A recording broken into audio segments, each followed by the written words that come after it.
Yeah.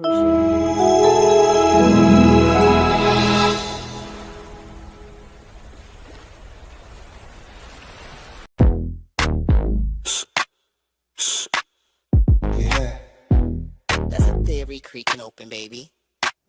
Yo, welcome to the screen where the plot gets bent. Julie B deep dives, not just for content. She don't react, she dissects those threads from the lens, catching clues y'all missed when the credits end. What you know about freeze framing frames and while you blinking, she building an evidence drum. Got a notebook thicker than the lore itself, and a chat full of nerds with a mental health shelf. Yeah, she sees the glitch, peep the double cross. You just watching TV, she talk to the boss. Every theory and thesis, no throwaway guess. While y'all on season 1, she in season X. Said rewind and slow it, zoom in, enhance. Julie B caught the symbol in the window glance. While you tweeting what just happened like a clown, she already made a flow chart, color-coded breakdown. They don't die like us, they don't vibe like us. They binge and they bounce, we revive that trust. They skip intros, we wear frame.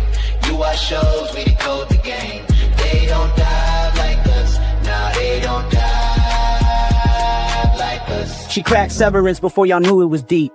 Predicted the Last of Us deaths in her sleep. When the camera pans, she ain't blinking once. Catch a ghost in the glass, call it theory punch. Watch parties lit like apocalypse nights. Call-ins while they bringing alien rights. Hey Julie, I think the trees are spies. Well, I have a spreadsheet that confirms that, guys. Zoom in, boom in, she moving through clues. Spinning Discord in the courtrooms, Lord of views. Got mods with receipts. Time stands with heat. Every rewatch turns into a Reddit elite. You stuck on the surface, we beneath with maps. Cross-referencing lore with the rector's caps. If your fave show got secrets, don't be dumb. Julie got the chalkboard out in Frums where it's from. Don't dive like us, they don't vibe like us. They skim the edge, we inside that crust. They zone out, we zone in the pain. You say plot twist, we say nope, chain.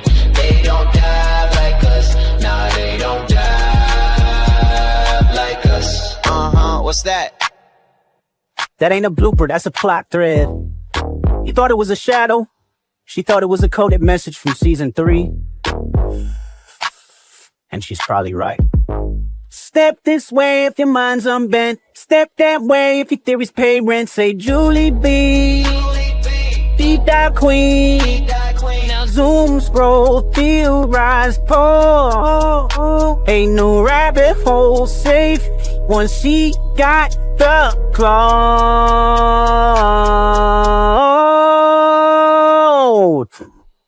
They don't die like us.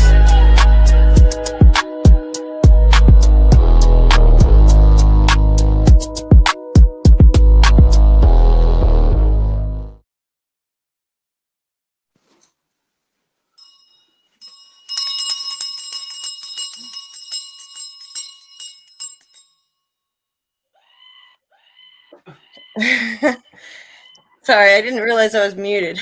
Yeah, I was like, okay, I guess we're starting. Hey, welcome to Julie B Deep Dives with our From Rewatch of Season 1, Episode 2 tonight, which has been unfortunately rescheduled a few times now, but I was determined to do it tonight. I'm sorry that it's as late as it is, but it was either this or wait another day, and I just refused to do that. So just going in.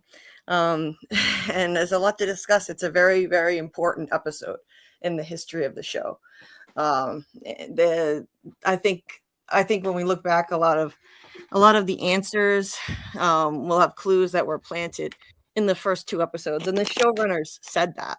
They literally have said that in interviews, that they planted clues there. So it's really important that we do justice to the analysis of these first 2 episodes and really pay attention to what they're trying to tell us. And, some of it probably won't even make sense to us yet. Every season that passes, when you look back, there are things that make sense that are brand new with every rewatch. And it's like, oh, okay, now we understand that this means that. And it's, as hard as we try, there are going to be things that are impossible to identify as clues right now, until we see more, until we get season 4 and they give us more answers that will, start to bring the puzzle into focus a bit more. But we can at least try. We can try to see if there's any more we can suss out, and just look for the deeper meaning in it. And it helps with theory crafting, even if we can't solve it, even if we can't find the answers. We can at least build better theories by looking back, especially at the beginning. And one of the quotes that was most memorable from season 3 was, "The answers to the end are at the beginning." So I think that had a dual meaning. That was meant for us as viewers to look back, go back to the beginning, and see if we could find clues to come up with better theories. And so that's what we're trying to do here. Now, we don't have a lot of time before season 4 starts. It starts April 19th. So what I'm thinking we're going to do, since I do think that the most important details and clues are at the beginning, meaning season 1, I'm going to devote the majority of our attention and time to season 1 in the rewatch, meaning I think we'll just focus on one episode at a time for season 1. And then when season 2 comes, we can start folding them together into pairs and do 2 episodes at a time. And the same with season 3, because frankly, there are a lot of, what do you call it? There's a word for it when there are MacGuffins. There are a lot of MacGuffins and plot threads in seasons 2 and 3 that are just kind of stretching the narrative. But when you look back at them, what we learned from those plot lines boils down to something pretty simple, and we don't have to dissect the hell out of seasons 2 and 3 quite as much as we dissect season 1. I think, like, season 2, there was the whole cicada coma, killing a monster thing, the whole cicada entity thing. Mm-hmm. But I don't think we need to go back and analyze to death some of those scenes. I don't think they were laden with nonstop clues like we got in season 1. Yeah, the only thing I got from watching this episode is that maybe all the kids create the creatures, because you remember that Sarah's brother was afraid of cicadas. Mm-hmm. So I think it might have came from Nathan, that like the cicadas, and I think the giant spider coming down the ceiling of this episode is Nathan's business, Right. Boy, Nathan. Right. It could be. I'm anticipating Giant Spider, Julie, next season. I know you're still holding on to that. It's coming.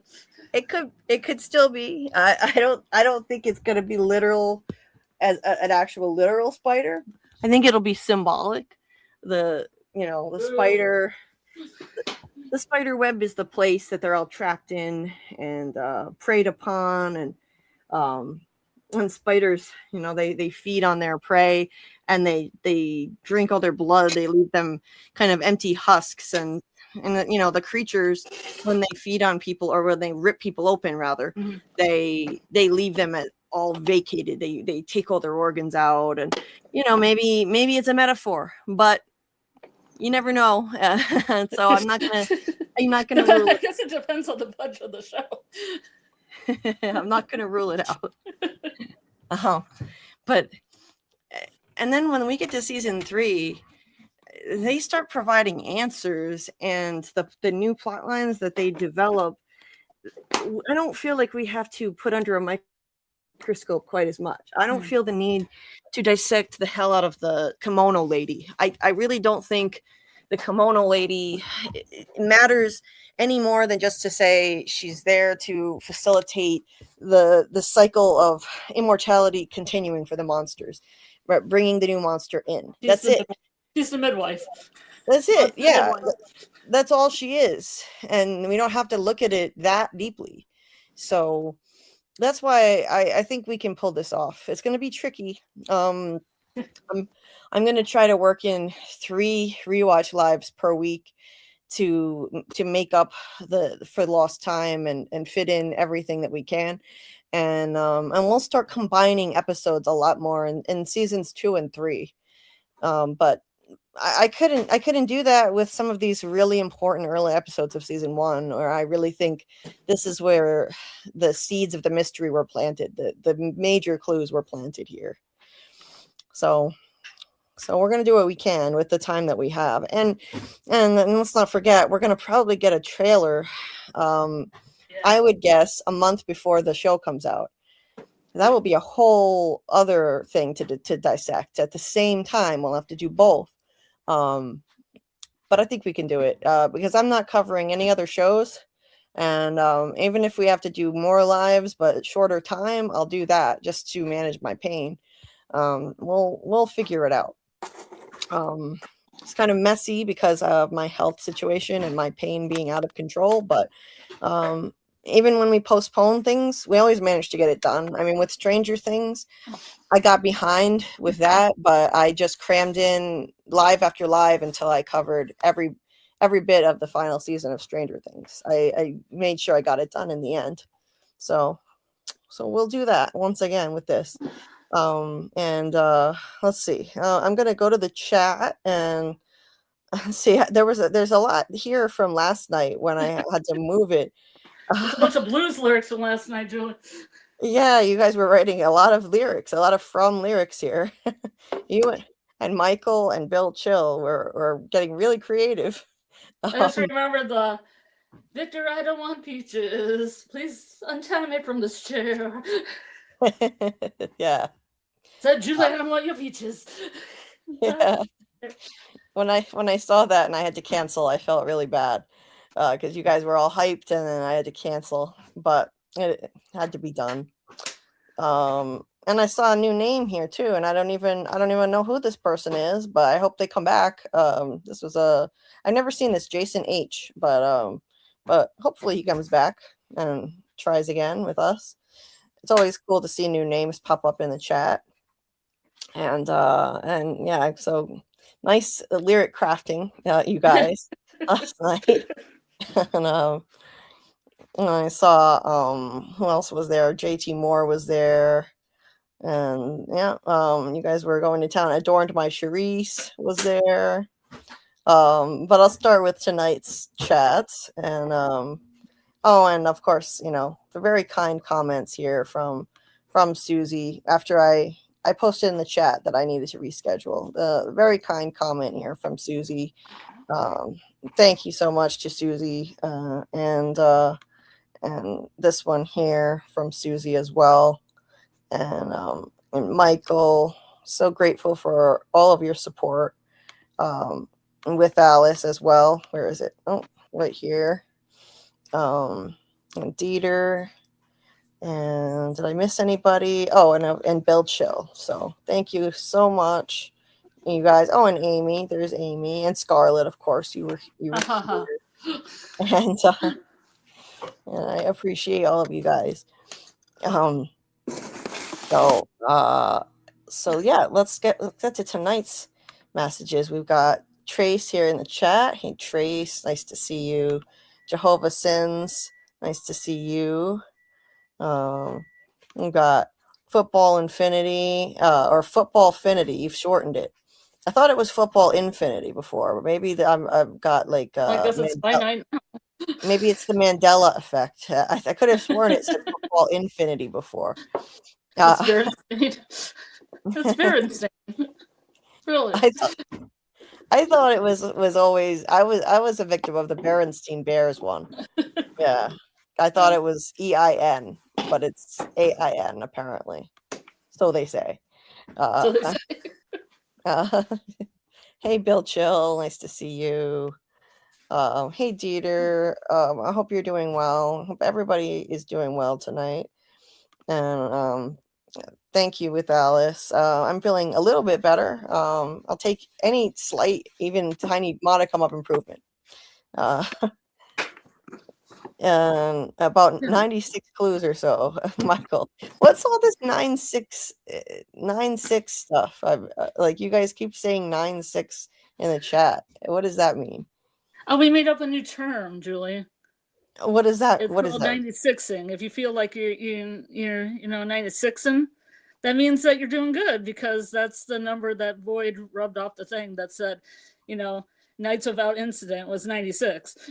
Oh, I see. Okay. You're doing good. You're 96ing. Yes. Okay. But you're I thought it was zeroing, you're another. not, obviously. I thought it. I didn't want to fall victim to another one of those viral Six, seven. trends. Yeah. The what is it? What are the numbers? I forget. Oh, kids just Six, like to yell seven. 6, 6, 7, but I found out that the high school kids stopped doing it when the elementary school kids start doing it because it isn't cool anymore. So they've kind of stopped. Oh no, yeah, now it's uncool, huh? Okay, Yeah, it's uncool. The good. That's first time annoying. elementary kids does it, the first time one of their brothers or sisters comes home, they're like 6, 7. They're like, yeah, okay, that's done. Yep, that's done now. It's It's like over. the kids floss and stuff, and then their brothers are like, no, it's Yeah, done. happens over. every time. 96 problems. 96 problems, but an incident ain't one. Well, until Yeah. unfortunately. Bill says season 1, episode 7 is still the best to me. It is a superb one. Isn't that the Colony House Massacre episode? Probably. I would assume so. Yeah. Jasmine.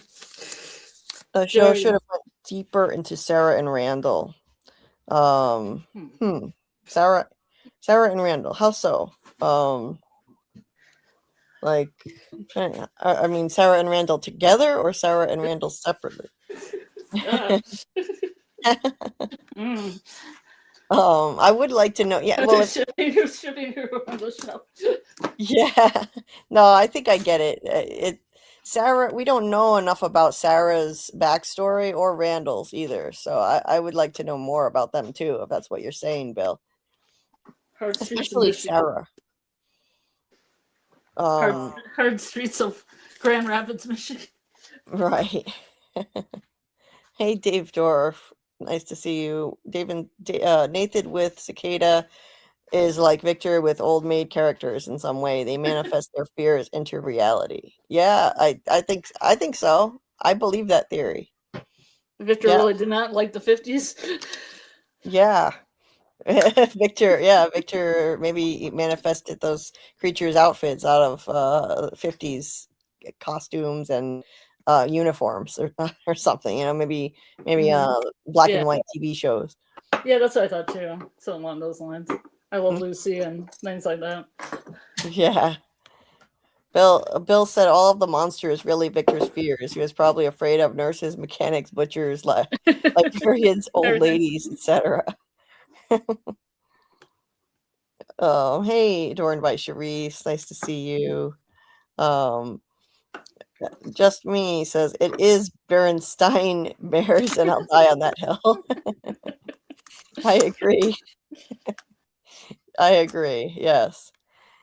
So football, I've been saying it wrong the entire time. It was always football finity. Oh my god. Oh god. Oh no. I could have sworn it said football infinity. I swear to God. Yeah, me too. Yeah.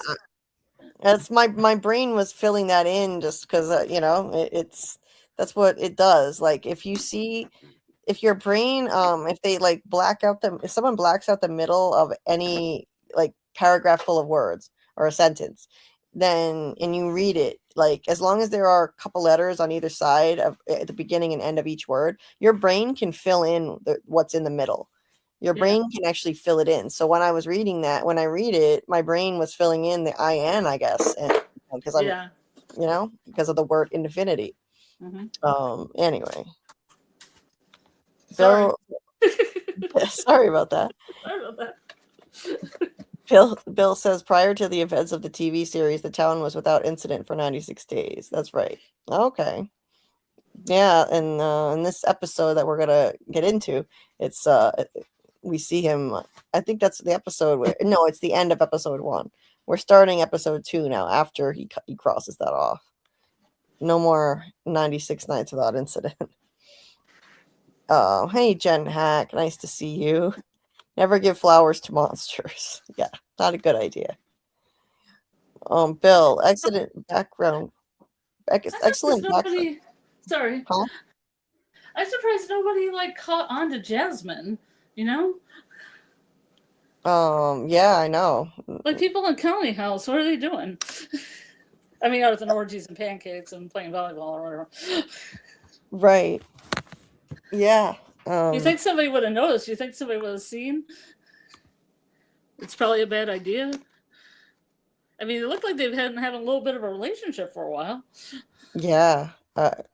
You'd think somebody would have noticed it Yeah. before disaster struck. Yeah.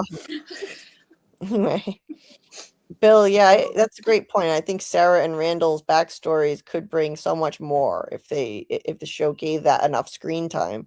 But I think because the bus came to town and introduced a bunch of new characters, and yet they don't want to kill most of them off. They don't want to kill a lot of people off. It's hard to give enough screen time to everybody. I think that's the problem.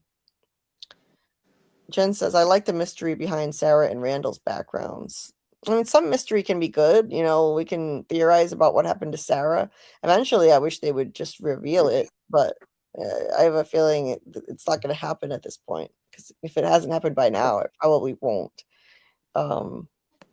Yeah, I also remember the cornucopia for Fruit of the Loom, Amy. Yeah, I do. I thought I saw, yeah, I know what you meant. I thought it was a cornucopia too. Kevin and Jasmine, love through the window looking glass. And Football says that's exactly why I strongly believe there's going to be 5+ deaths this season. As long as it's not my favorite character, I don't care who it is. Yeah, same with me, honestly. As long as they don't kill Jade, I'm fine with whoever they decide. Pretty much.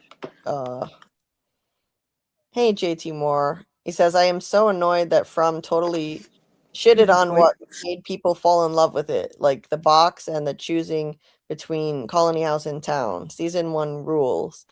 I know. I mean, I do think that season 1 is by far superior to seasons 2 and 3. I still think it's a fantastic show. I think it's the best show on TV. But they set a very high bar in season 1. They really did. Season 1 is masterclass. There's every single episode is a 10 out of 10. They knocked the whole thing out of the park, if you ask me. Hey, David Agiel. He says we still need to know more about what happened to Sarah and Randall while in From as well. Right. I mean, there's a lot of mystery surrounding what's happening to them. Sarah with the voices and Randall with the cicada issues still haunting him. So that's a good point. Been a while. Yeah. I thought we figured that out last season. Right. So I'm looking for my images here. Let's see. Here it is. The way things are now.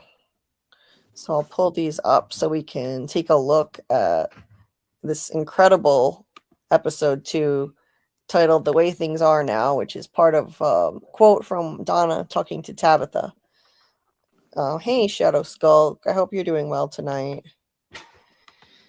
So let me see. Let me get my images up here.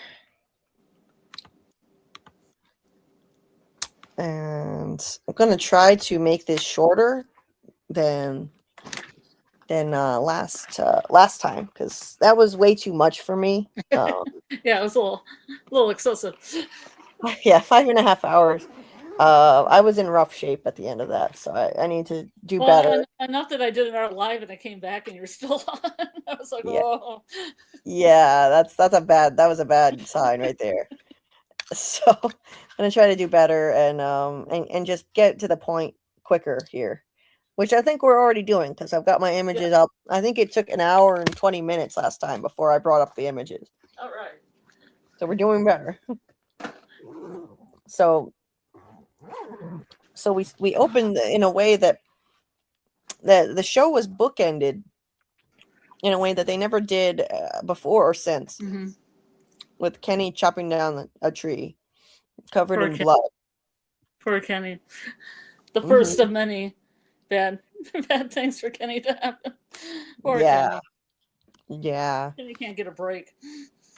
No, if Ricky, who plays Kenny, wasn't such a great actor, then Kenny could catch a break because the showrunners literally said that they keep giving him more trauma to deal with because he's such a great actor and he's so look at how he performs in this episode. Yeah. So he does so much with this, and that's why they keep throwing more at him. So, but yeah, they opened this with him chopping the tree down, covered in blood, and at the time we don't know what's going on, because nothing has happened to him yet. As at the end of episode 1, and then they return to this at the end, and we see in the aftermath of what actually happened. But then it goes back, it flashes back to where we left off with the end of episode 1, which was the monsters advancing on the RV with Ethan convulsing inside. He had been in a seizure, and they stabilize him. And the monsters are whispering outside.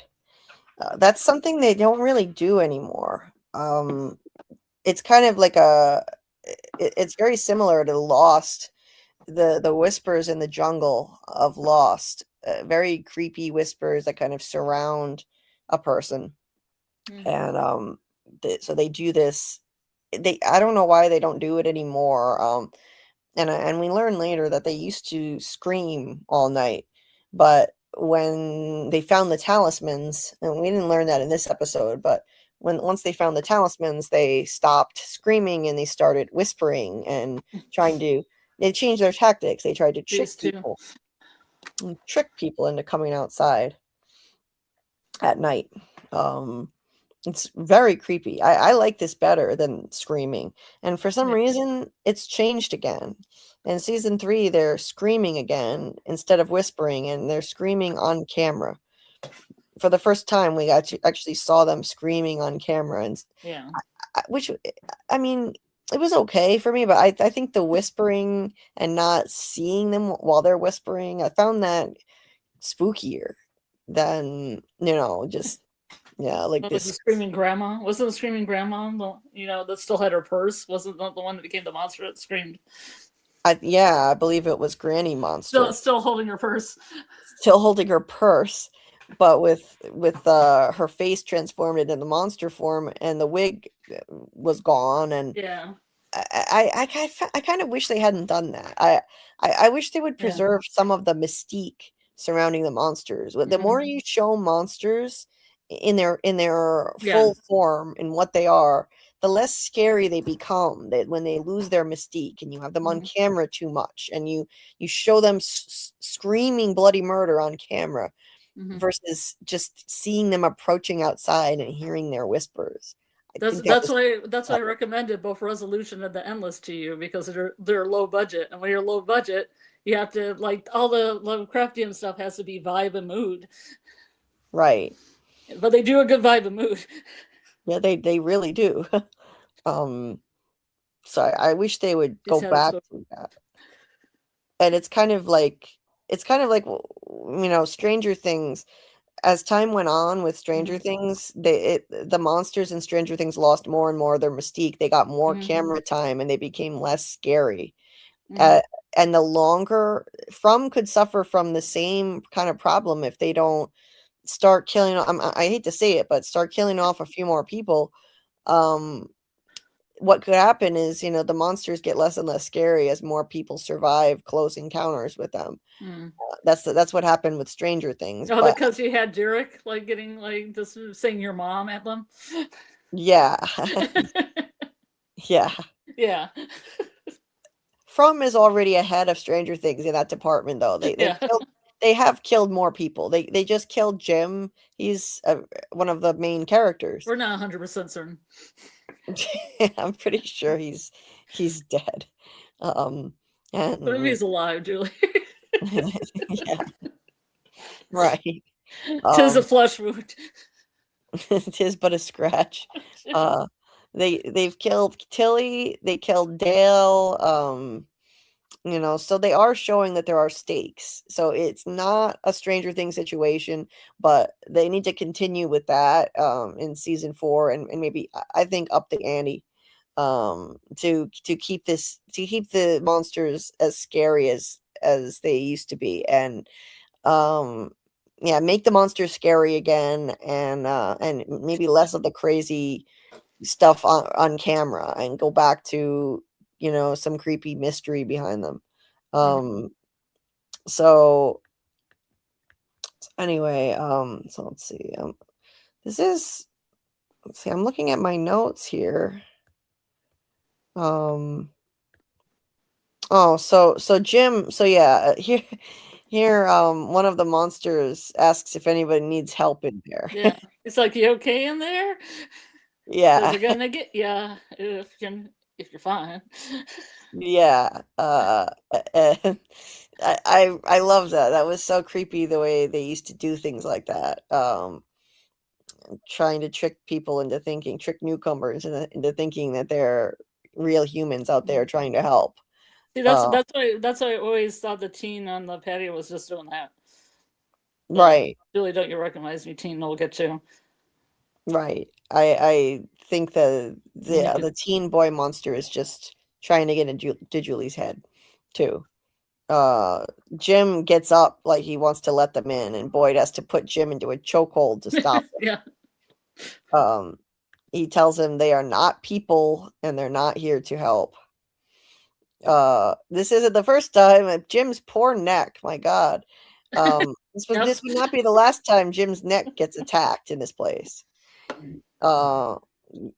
It's almost like foreshadowing here. I'm pointing out foreshadowing left and right. Yeah, Jim's poor neck. And Boyd says they're not people. They don't know. He says that they don't know what they are. That the talismans that like the one he hung up in the RV, keep them safe if they keep the doors and windows shut. So, and then we have this group running up the hill to Colony House as the tires blew out on the truck from the spike strip, and so. Yeah, in my notes I have, and I was going to say it, runners on the hill, running on the hill. Yeah. Run into that building. Yeah.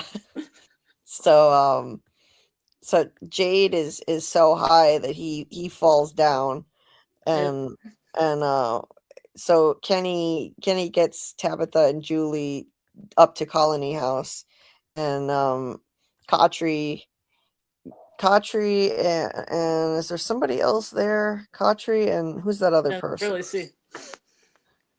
Who's that other person with them? I forget. Ellis, I think. Yeah, it's Ellis. Yeah. Khatri and Ellis pick up Jade, who hit his head on a rock, because he's stoned out of his mind. And, there are theories out there that say that's when Jade got the soul put in him, the reincarnated soul. Oh, really?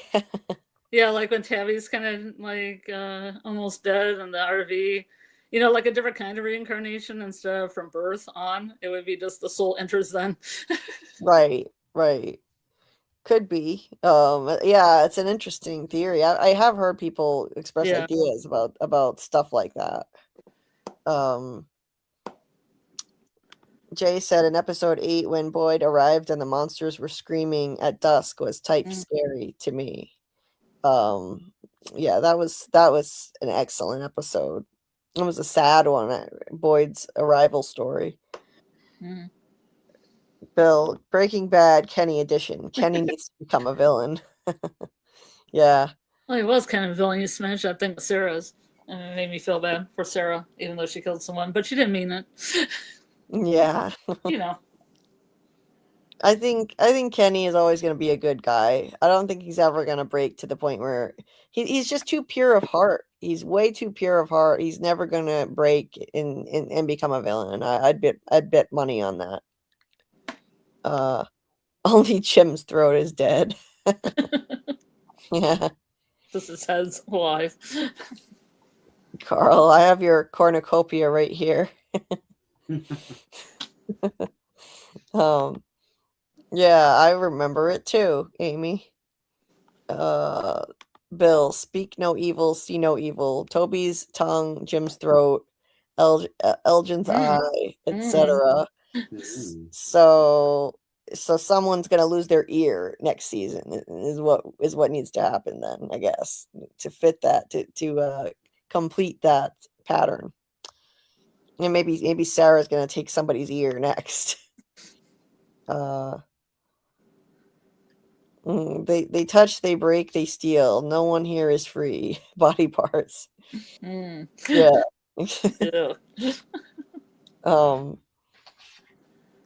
Football says I can see them doing a save Jim, save the town. Save Jim, save the town. Yeah, like if they could reverse that, they could reverse everything. I could see something like that. I could see it, and if that's the case though, then I think they're screwed because I don't think they can save Jim. I hope not. I hope not. You also don't know if this is first time featured Julie's story watch to try to save him. Right. It's like this is my 2000th attempt. Right. I mean, we don't even know how many times she's tried this. But I think it's probably, if I had to guess, I think it's probably the first time because of what she says. Because she says to Jim, I think this is where it happens or when it happens. She wasn't sure. She wasn't sure. So she hasn't seen it happen yet. So I think this is the first time. Hey, Debbie, Abby, Babby. Nice to see you. I hope you're feeling well.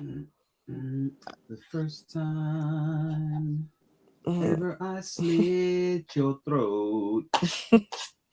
And Jay said, don't forget about Sarah's brother Nathan. His throat was slit too, and so was Katri's. Yep. This is but they have a MO. That's what I thought of. Katri also. Yeah. There's a pattern here. There's a certain playbook to this place. There are certain archetypes and certain events that and forms of violence that repeat in this town. And I name a couple others. Taking out an eye, that seems to have repeated. It happens with Elgin, and Jade had the vision of the Puritan man with a missing eye. It seems like it's happened more than once. There was also a totem head that looked like it was missing an eye. Then there's also the fact that Kelly in season 2, when she has the rebar through her forehead, she's fastened by that to a tree, and the spot on her forehead where the rebar is the same spot where the Ankui kids they all have scars. So it seems like something was done in a similar way to them. Like they had, something hammered through their forehead in that spot, or something that caused a scar in that same spot as what happened to Kelly. So there was something else too. I think I was just writing my script for a video on the teaser trailer, and there was something else, but I think I'm forgetting it at the moment. But yeah, it seems like there are certain things that are repeated. Everything is a pattern, right, Debbie? Fatima, Amy said Fatima was probing the body of that girl that died. What? What? What? Where? What girl that died, and how probing in what way? Is she maybe she's talking about Fatima? Oh, when she stuck her finger into Nikki's wound in season 3. Like get a little snack. Yeah, and drank the blood off her finger. Yeah. I thought she was talking in this episode. I was like, I don't remember this at all. No, that sounded sexual in yes. It would be a really nasty. Necrophilic, even. Necrophilic, and yeah, that's very wrong. But I know what you meant, Amy. It was the smiley made her do it. The smiley insider. The smiley insider made her do it. Hey, Brandon K. Nice to see you. The soldier was missing an eye. The one, yeah, he had something Yeah. wrong with that eye. It was like it was all white. So that's another thing. Yeah, it's something being wrong with one eye, and whether it's the eye being removed or there was something seriously wrong with it. He couldn't see out of that eye. He was blinded in that eye. Ugh, yeah, 2 fingers to eat blood. That was nasty. With Alice. Bill says my mind is filthy.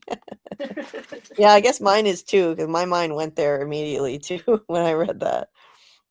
Anyway, so Jade is now passed out, just like Tabitha was passed out in episode 1, when she got into town. And who are the 2 people who have died and come back to this place again and again? Tabitha and Jade. So brilliant foreshadowing. Once again, they both appear dead as they're brought into town. It was a hint, and this is what an example of what I was talking about earlier, how there are hints that have been planted in this that we never would have in a million years identified as hints back then. How could you possibly see that as foreshadowing or a hint just because Tabitha got knocked out and Jade got knocked out on the right after arriving into town? But now looking back, we can see the foreshadowing. We can see, okay, this is where they were planting the seeds. And as we were building theories, as people were building theories that these 2 were reincarnated, that's something that we could have pointed to. I don't think I used it as part of my basis for it when I was arguing that I thought they had been reincarnated early in season 3. But I could have, if I had done a rewatch at that time, I probably would have pointed to that as well, because there at that point by season 3 there had been other hints that they had been reincarnated, and so more and more people were starting to develop theories on that, and I came up with my own version of that theory too. And yeah, I just love how they planted the seeds for that here. And I'll ramble on a little more about that later when we see more images of them looking dead as a doornail. Now this is the lady, the red shirt lady at Colony House who yells "runners on the hill," and she's wearing a bandana. Could this have been? She's also built similar to Clara. Yeah, it's like a proto Clara. It isn't exactly her, but it's kind of a proto. This might have, and there was no Clara in the first 2 episodes, so Yeah. this might have been like the original Clara, and then they recast her. Mhm. So I'm guessing, yeah. So they get into position when there are runners. Got to grab the shotguns. And they come running up, and it's pouring rain. It doesn't seem to rain that much there. But it's pouring rain. Yeah, I mean you're right, because it doesn't really rain. No. Yeah. It doesn't. So we don't really see that again until the end of season 1 when they make the place angry by trying to escape. Yeah. That's when it starts pouring, and like the storm knocks out their radio tower on Colony House. So I think maybe the place is angry that Tabitha and Jade are back, and like that's why. I think that's why it's pouring rain. I don't think that's an accident. It's angry. Like it's torrential rain. It's angry because Tabitha and Jade are back, and that gives this gives everyone a chance to end the curse, end the cycle. And the big bad entity doesn't want that. And Fatima looks out and sees that Ellis is one of the runners on the hill, and yet they won't open the door for them at first because they have new people with them, and that's against protocol. So they're banging on the door, begging to be let in, and then they turn and see monsters there. And Donna comes downstairs, and like Fatima's begging, for them to be let in, of course. And like Ellis is out there. Now here's Julie wearing her Illusions t-shirt, seeing monsters under the illusion of humanity, which is so fitting. Like this place is full of illusions. monsters that appear to be human and try to trick you until they rip you apart, and there's the teen boy monster, who says, he seems to be mesmerizing her. She looks at him like she's in a trance and starts walking towards him, which goes against all logic.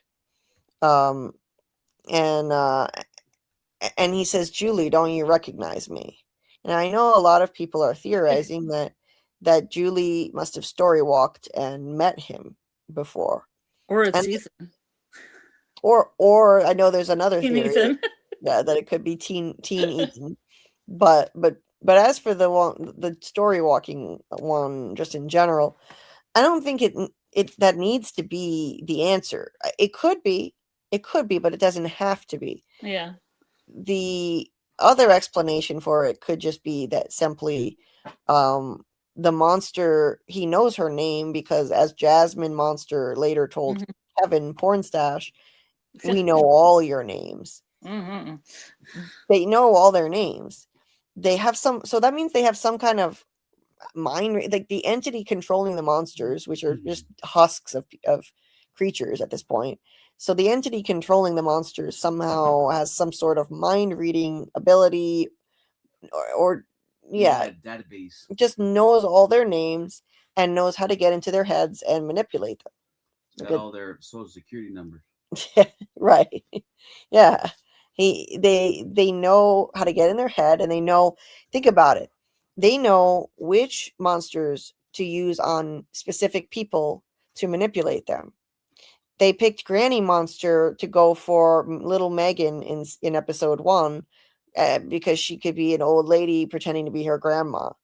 And they picked a beautiful looking monster, Jasmine, to go try and seduce this very lonely Kevin, who he couldn't get, he couldn't get any woman interested in him in Colony House. Apparently, no live woman. So who goes to see him? It's this beautiful Jasmine. They do this on purpose, and then Granny Monster later gets she goes to Ethan's door in season 3. Seems like Granny is always going after the kids. She's the best choice to manipulate the kids. And who do they have try and manipulate Julie? A hunky teen boy monster. It makes sense. It makes sense simply because of that. Because maybe he could get in her head and trick her into thinking she knows him from school. He's about her age. So it could be as simple as that. Or maybe she story walked and met him. I'm not shooting down those theories. They're interesting theories, but it doesn't have to be that, is all I'm saying. And the other thing, there's a theory floating around that he could be a teen version of Ethan.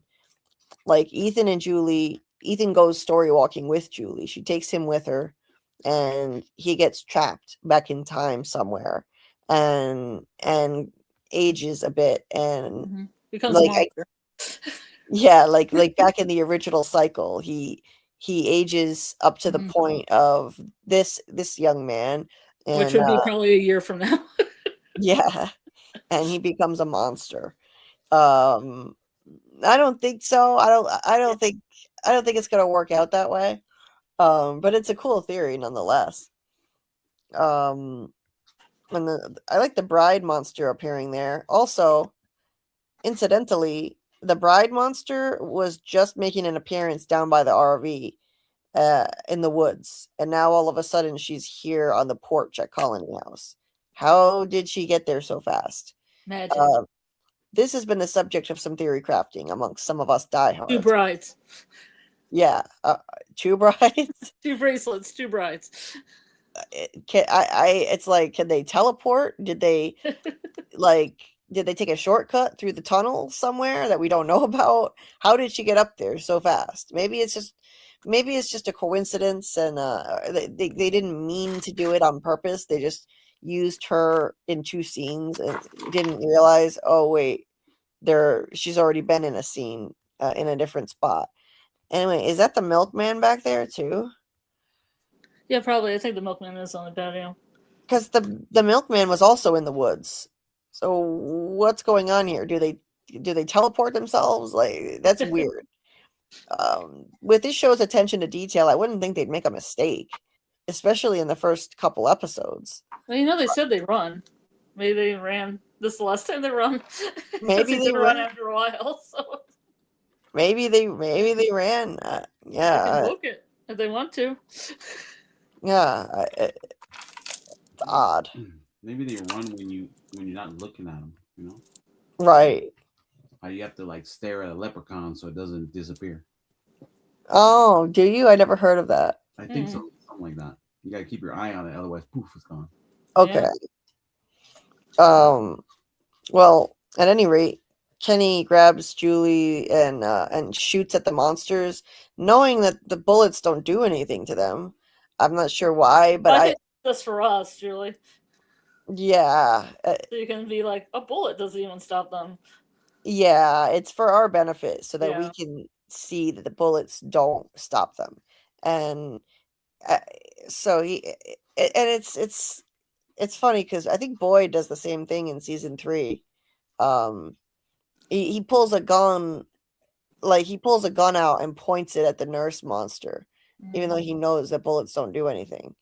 But she's provoking him at the time. Anyway, It's probably this instinct too, especially if you're a cop. You know, right? It's just instinct, and at least that it sounds breaks. horrible, but true. Yeah, it's sadly true. Trigger happy. Sorry, everyone. Yeah. They sometimes can be trigger happy. Julie and the sound of the gunshot seems to wake Julie up out of her trance, which is great. So that at least accomplishes that. Um, and and and there he is giving his hunky teen boy eyes to Julie. Um, and we see the bullet hole on his left shoulder. It just, all he does is like flinch as the bullet, just from the force of the bullet, but there's no sign that he feels any pain whatsoever. And that's how we learn. It's just a way of demonstrating to us, like you said, Scarlet, that bullets don't do anything, and just makes them even scarier. That heightens the fear factor for us watching it. Like, what a threat they are, that they're impervious to bullets. And then they all finish, like they're led into the house and they run in there, and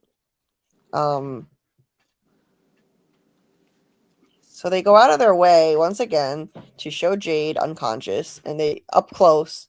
There was one shot of him up close with his head on a rock in the dark. It was just too hard for me to capture and show you, but they do that, and then they show a close up of his face unconscious on the stairs. It's like, he's reincarnated, everyone. He died here before. He's been brought back again. He died before. It's like he's like a dead man. He's come back. It's like, now I see it in flashing lights in front of me, but we never would have clocked that as a clue before at that time.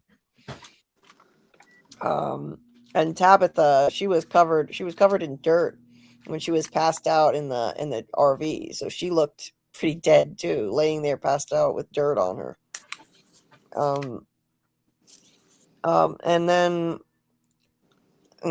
they do their whole protocol thing where they act like a crazy cult and point guns at the newcomers, tie them up. But in the separate rooms for some reason. Yeah. So a mother and daughter can panic even more. They don't even put them in the same room. Yeah, the only explanation I can think of for that is just that Donna wanted to break the news to Tabitha and tell her the horrible story of her sister's murder without Julie being present, because it's pretty graphic. True. But it wasn't a good idea. Yeah, like, it wasn't a good idea to just, like, they could have at least kept them together for a little while and explained some of it to both of them, and then then say, you know, Tabitha, you know, we want to tell you more about this privately. Like, they could have done it in a way that would seem less scary rather than breaking up mother and daughter immediately. It just made them look like a crazy cult. I think that was the intention of the makers, though. Yeah, I think to make so. it up the suspense, you know. So let me before I go on to the next scene, though, let me check with the chat here. Let me go back a little bit, the images. Let's see. Please hit the like button if you haven't already, and subscribe if you're not already subscribed. Hit the notification bell, because I do have a chronic health condition that makes it unpredictable sometimes with the schedule. Sometimes I have to postpone live streams, and if you hit the bell for all notifications, you'll see when we do finally go live. And I'll be making some theory videos soon. I have a few theories, some of them that I'm just now developing in more detail, that I'm going to put out before season 4. And I'm still working on a trailer breakdown video. I just finished the final script and just have to put together a few more images and record it. So keep an eye out for the theory. The trailer video, the trailer breakdown video. It has some of my theories for season 4 in it. It's not just you know, what we're seeing in the teaser, but I kind of connected to some of my theories for season 4. So yeah, please give that a view and a like when I do post it, since it's a bit late and it's going to be a little hard to get into the algorithm. So I would appreciate whatever support you can give that video when it comes out. Now, let me see here. Where would we leave off in the chat? Let's see. Okay, I found it. Zax was here. Nice to see you, Zax. I hope you're doing well. Hope everything's good with your channel. I was on a bunch of panels for From and for Stranger Things for a while with Nadia, with Nadia's channel, and Zax was there, and they're just such a great bunch of people. Really kind, lovely people. So where do we leave off here? Yeah, loving when we're all on a live. Me too, Brandon. And Mackie's here. Nice to see you, Mackie. Hope you're doing well tonight. Yeah, I was waiting for the bell, the bell ringing.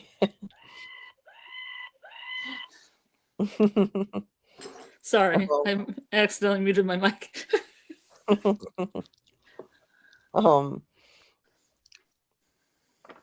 Yeah, Debbie, it's not the same actress who rings the bell. It's not the Clara actress, but I think she probably was Clara, and they recast her later. Football says, I'm convinced Julie or another story walker, if anyone has to go back to the very, very beginning to stop this, because there is no way to kill the monsters, every girl would be pregnant in town. Yeah. If you kill all the monsters, they would just make every woman in town pregnant, and if there weren't enough women, they'd like bring more in just to make them pregnant with more monsters. So yeah, either there could be another way, though. There's I read a theory that I really liked, that maybe in order to break the curse and end the cycle, they have to make the monsters somehow remember their children and remember what they did.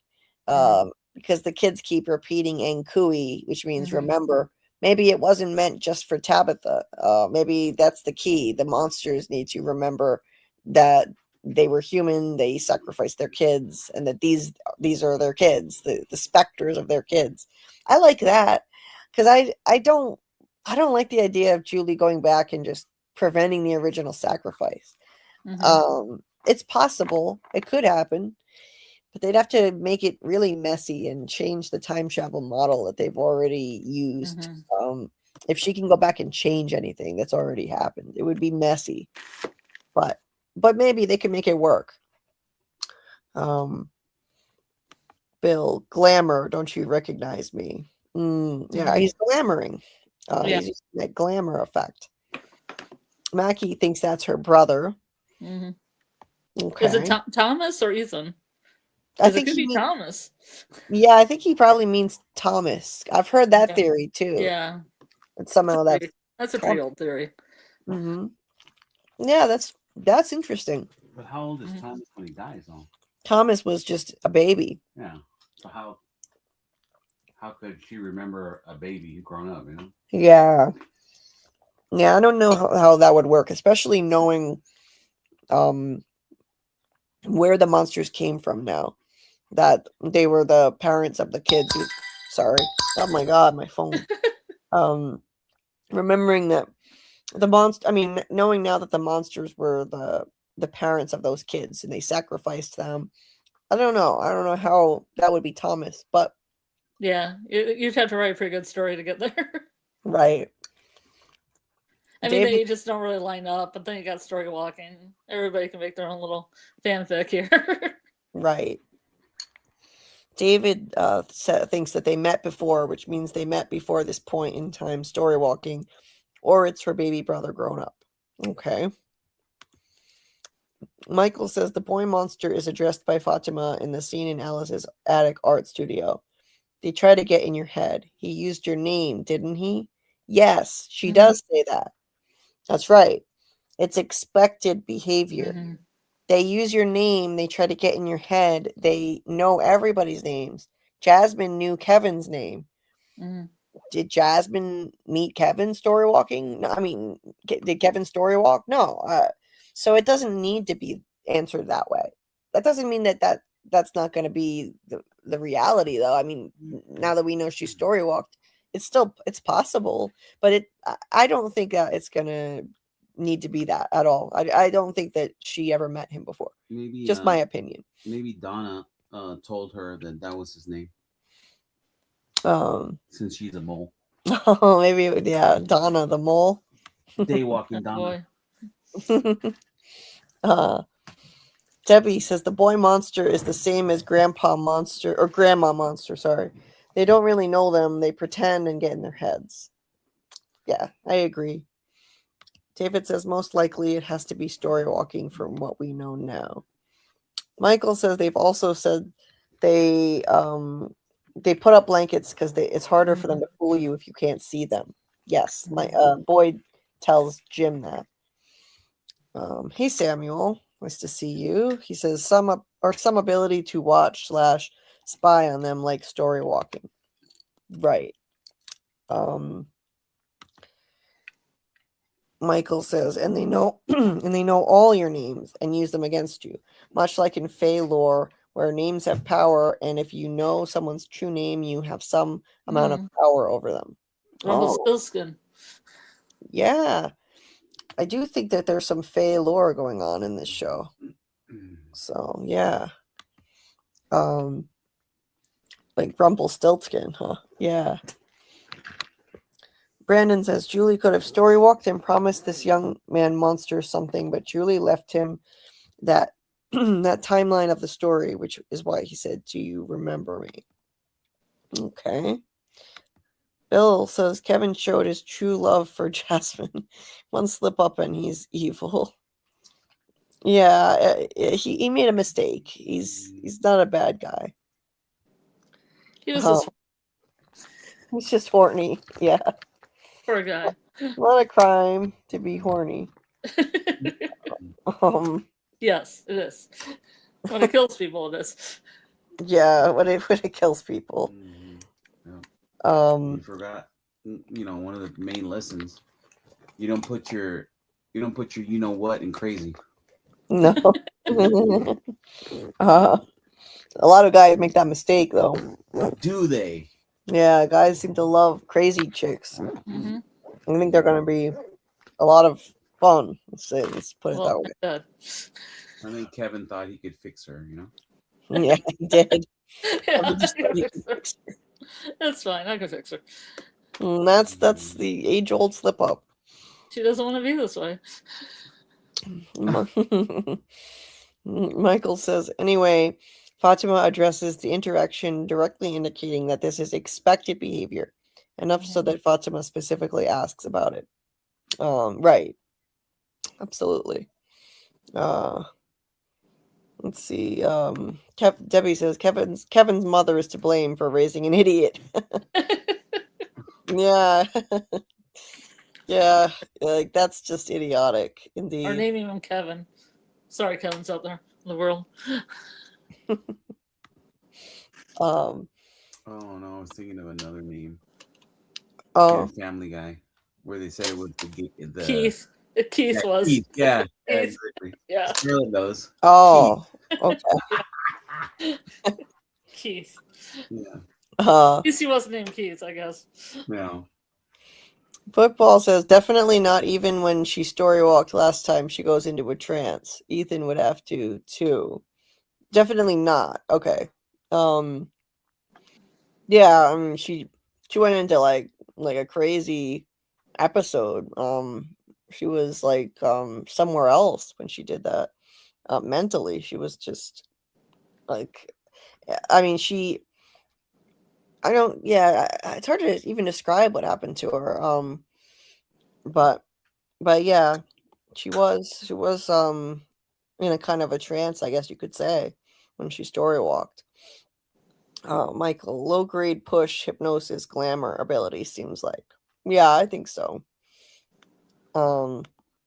Story walking crows, maybe. Megan says, you don't look like my grandma, so she knows it's not her, but the monster gets in her head and gets her to open the window anyway. Right, Michael. If the windows were covered, probably somebody wouldn't have been able to, but Frank was a fuck up. Or they nailed the window shut. Yeah, they could have nailed the window shut, and even simply covering them would have helped. I think Julie opens the curtains though. I forget. I mean not Julie, Megan. Jay says the teen boy looks a lot like he could be a young Randall. Oh, another Randall theory. Maybe. There's a lot of Randall theories. Michael, Jade got reset to 0 by that concrete slab or whatever he hit his head on. I think with Randall, they had to be Benjamin buttoning. Oh, yeah, He's going backwards in time. Yeah, because he looks a lot younger. Yeah. Debbie says, "I'm so glad you're doing this. I just started a rewatch." Oh, good. Well, I'm glad that you're glad. Yeah, we just had to. I just only wish we had started it sooner. So, what was this about blue skies that Michael was talking about here? Something about a movie named Blue Sky, or something like that. I never watched that. An episode of the X-Files. Oh. Okay. Oh, interesting. Okay. I've got to watch that show more. I haven't seen much of the X-Files. So Bill said the scene might be with all those who die in season 4. Christy, Boyd, Ethan, Jim in RV. No, you can't lose Boyd in season 4. No way. No. What you trying to do, Bill? Yeah, but I think Boyd has got plot armor until the finale of the whole series, if you ask me. And Ethan too. I don't think Ethan goes anywhere. Jay says Boyd, Victor, and Tabitha all got flashback episodes. What is the prediction for who gets a flashback in season 4? I hope they do more of those, but they didn't do any in season 3. In season 2, did they do any in season 2? Not really. Or were they all in season 1? Always because it seems like a season 1 thing for shows to do. Yeah, Boyd got one. Victor got multiple flashbacks, and there were flashbacks. Oh yeah, and I guess you could say Victor got flashbacks that were revealed in season 3. some of his past got revealed. So he was the only one who got flashbacks in season 3. But they stopped doing it. They stopped showing us backstories of people, and I wish they would show us more. If anything, if anything, they might show a flashback for the person we'll probably be least interested in, the new character. Sophie. Sophia, yeah. Yeah, probably. Yeah, that's a good idea. That's a good guess. Yeah, they could, although probably not. Actually, I take it back because the showrunners have said that they're never going to give us flashbacks on stuff that happened to people before they got to Fromville. They said they're never doing that. So they won't do Sophia's flashback. But they did do a Boyd, though. That was his arrival. They'll show somebody's arrival to Fromville when they're on the road and driving and getting there. But nothing prior to that. So they could give us some shots of, Sophia on her way in, but that's it. Yeah. Let's see. Let's see. Anything else before we continue? Should probably keep going through the breakdown here. Brandon says, what if this is Julie's story? The entire town and all the people. The beginning is the end. Julie told a story to Ethan and sacrificed his favorite toy.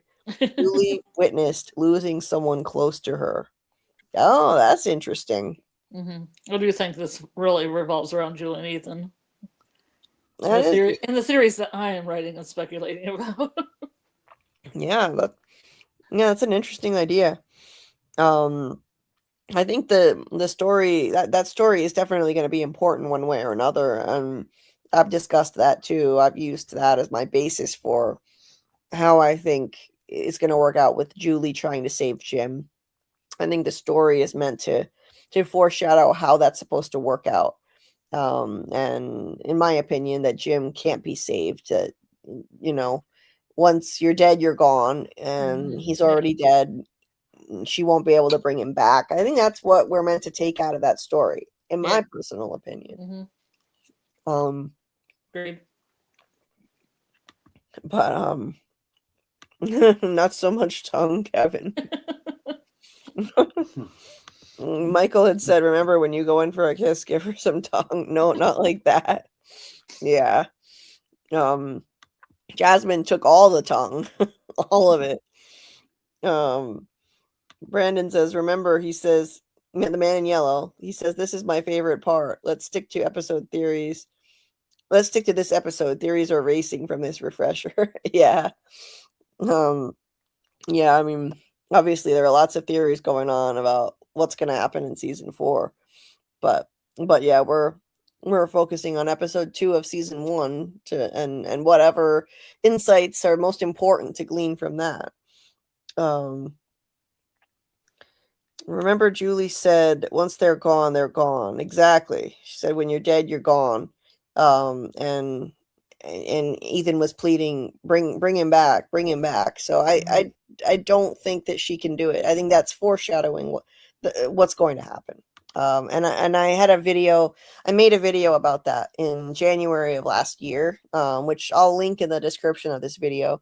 And it's basically about that. It's about that story and what I think it means and how story walking works. I think it's been outlined in the show how story walking is going to work. Hey Martin, nice to see you. Dead is dead. Ben Linus. That was a quote from Lost. Yeah. Good one. Yes. Jay says Jim is not dead because monsters aren't real. Unless the man in yellow isn't a monster. So maybe Jim. Because Tabby said monsters monsters aren't real. Yeah. Right. So, I mean, yeah, it could be, that story could be read another way. Because Tabitha continued with the story and said, well, Norman isn't dead because monsters aren't real. So maybe in the end, but here's the thing though, if everybody who was killed by monsters in the show just comes back at the end when they break the curse, I think that would cheapen the emotional impact of all those deaths. I wouldn't like that. I hope not. Unless it's just Jim and nobody else, well, that doesn't really seem fair. Yeah. I do think the man in yellow is a monster. I mean, Mm-hmm. he rips Jim's throat out with brute force. Mm-hmm. So I think he's a higher level monster for sure. Debbie says, in my notes from the first episode, I wrote that Julie was going to die a horrible death, exactly like she teased her brother about his little Harold toy. Very clever, Debbie. Good catch to actually identify that as something important. And it's funny, I also took notes even before I had a channel. I was taking notes on every episode of this show, trying to figure it out, and I wrote down all the dialogue that Ethan said about stories, all of his stories, the puppets, the chromonocle, because I felt like all of it was important to the mystery too.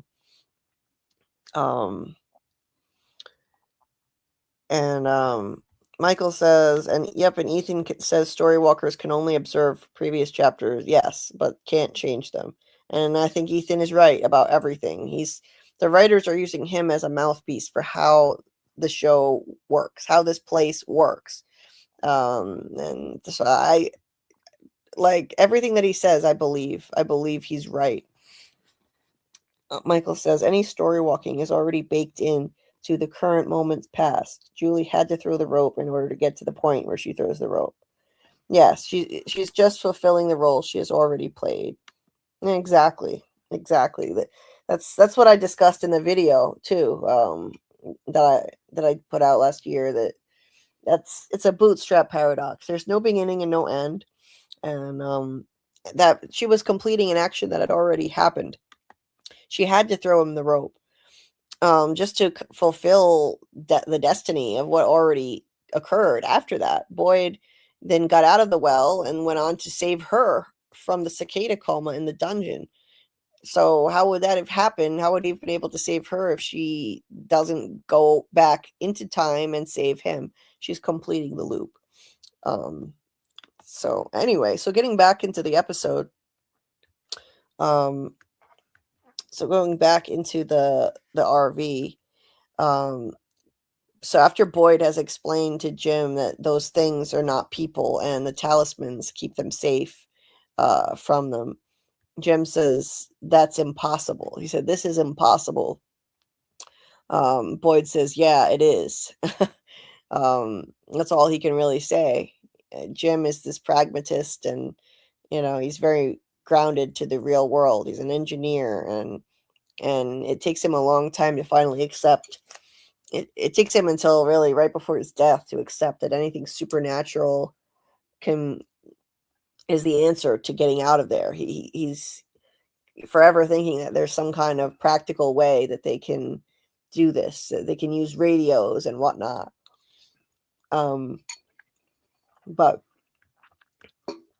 so and then the creature chimes in again outside the RV saying, "You really should have let us in," which I found darkly comedic. Jim asks why Boyd doesn't use his gun, and Boyd says it won't do any good, and you just gotta trust me. Well, Jim will have evidence of that when Tabitha tells him later, like, I saw this in action. I saw it, and guns don't work on those things. And Jim's like, I don't know you. So yeah, it's kind of hard to trust Boyd, but he's trusted him enough to stay here with him and let Tabitha and Julie go off with the others from the town. So that's already a pretty big leap of faith. And then the creatures climb on the roof and giggle from outside, which, again, it's really creepy. I like the subtlety of the way the monsters were depicted in season 1. Not screeching on camera in all their bald-headed glory. I like them skulking about outside, whispering and giggling, and you really should have let us in. It's much more sinister. But Christy starts to freak out and worried that the talisman might fall. And Boyd says, this is what they do. They try to get in your head and rattle you.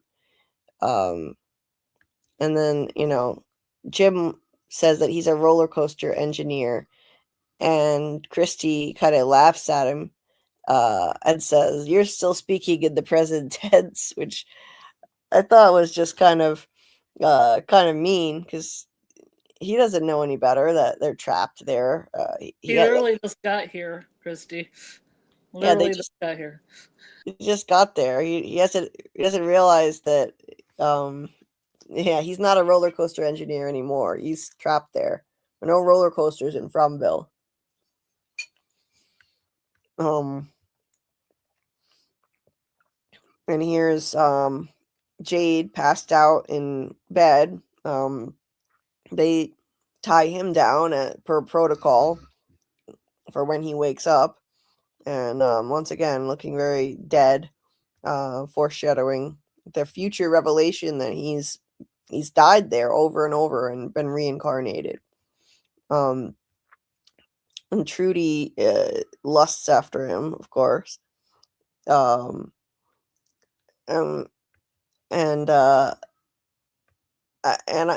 all miss Trudy. Like they should have kept her around. Yeah. Oh yeah, this is a sex bed too. I have in my notes the sex bed. Yeah, really. I mean, look at those beautiful hand-tooled like straps. They're using them for something else. Look how pretty they are. Yeah, the flower cutouts. And he's got they do a close-up on this broken watch that he has on, which is, I thought was cool. Like a metaphor, the time is kind of stopped here. There is no point in even knowing what time it is. And also, for him, it kind of exists out of time. He keeps getting reincarnated and being brought back there over and over again. So he's got that broken watch. I thought that's right before she calls him an alabaster dragon, or like what Fletch said, an Alabama bowl. And I'm always going to say Alabama bowl from now on too, because I love it. Alabama bowl dragon. Yeah, I think it was a typo, but it was funny because he said she's going to ride him like an Alabama bowl. Yeah. Or alabaster dragon. Oh, I miss her. I miss Trudy. Yeah. She was lusting over him, and Ellis was just like, just don't touch anything, leave him alone. She was just another person like Kevin that wanted to be loved. Yeah. She said she just wants to look at him. And they take Tabitha in to talk to Donna. They untie her and let her sit there and talk to her about they have the guys with guns outside guarding. Let's see. My notes appear to be out of order here. The heck? I'm out of order. No, you're out of order. Oh. Mine say your daughter's fine. Have some LSD water. Yeah, they give her some water, and Donna tells her backstory. But first, she's like, this is gonna be the worst conversation of your life. And do you believe in monsters? Which is great. It's a callback to episode 1 where Tabitha said there's no such thing as monsters to Ethan on their way into Monster Town. The irony. So, great line. And then Julie here is tied up in the kitchen, and Victor comes in looking for some peaches, but they make him look like a creep because we don't know him yet. We don't know anything about him, and he's being all weird and leaning over her while this teen girl is tied to a chair. He's got a lunchbox, a grown man with a lunchbox. How dare he? Yeah, carrying it around. A child's, 1978 disco lunchbox. Sweet. Yeah. And and he gets his peaches, and he asks Julie. He says he notes that this is the first time in a long time that 2 cars have come. He's like, "You're from one of the 2 cars, right? It hasn't happened in a long time. What do you think it means?" And he's comically oblivious to how uncomfortable he's making her. He doesn't read social cues well, which led to some people thinking that he might be autistic, on the autism spectrum. But I think it's just from poor socialization, lack of socialization for so many years, being alone. He was alone for a very long time in this place after Julie's face. After the massacre of 1978. He was alone for so long, so he just didn't have enough interaction with people for a long time, and he doesn't recognize when he's making someone uncomfortable. Or it could be your other theory that he knows Julie from another time, another story walking. Oh, it's both, I think. Yeah, why would he Or both. Why would he ask her, what do you think that means, if she's totally like a new person who doesn't know any of the rules? Yeah. It's almost like he latently knows her. Like, yeah, even maybe he like doesn't quite remember her, but there's something inside of him that says, "Oh, ask her; she would know." yeah, Mm-hmm. exactly. I think that he doesn't read her social cues because he's been alone for so many years, and so that just explains why he doesn't see that she's uncomfortable. He doesn't notice that he's making her uncomfortable and back off.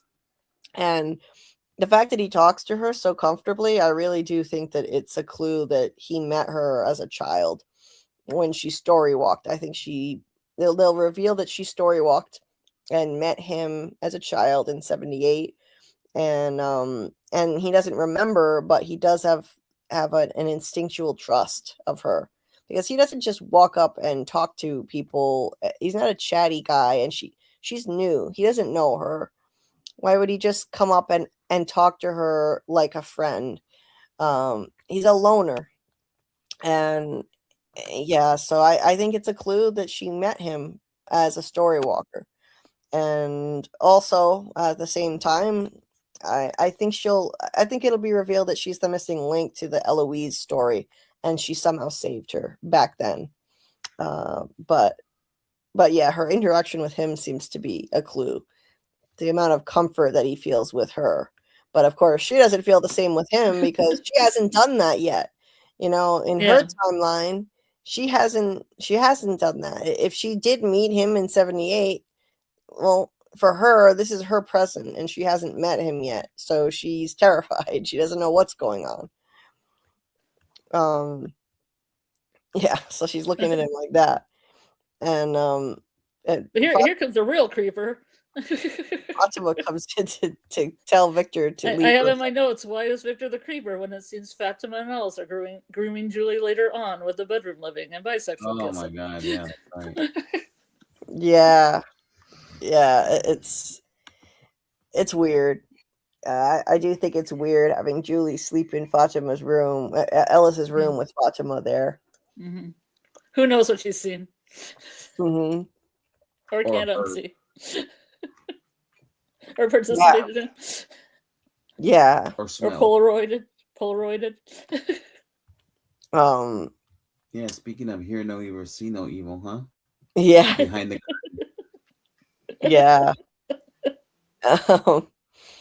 So she tells Victor to take his peaches and chew like a child. Of course, I want to just go back and highlight this image, this clear image of the front of her shirt, though, before we go past that again. Because it's hard to get a clear shot of it in other scenes, but this gives us our best look at it, I think. And it says illusions. It's got a third eye. There's some debate as to what animal this is. Some have thought it's a goat, a rabbit, a lamb. Yeah, I thought it was a lamb. That was my impression. I think it looks like a lamb. Mm. Maybe the ears are too big for a lamb. Is that the? It's a goat ears. Yeah. I don't think they're long enough to be rabbit ears. I don't know. Maybe it's just, oh, I know what it is. It's something in between. It's like just the head of a llama. Mm. Or I thought you were gonna say because it's 3 eyes, it's 3 different animals. Some sort of abomination. Yeah, maybe. Maybe. But with all the biblical symbolism and stuff, maybe like Lamb of God kind of thing. Oh yeah, that makes that, you know, that Um, tracks, as they say, as the kids say. and then you throw in the third eye, which represents like true sight,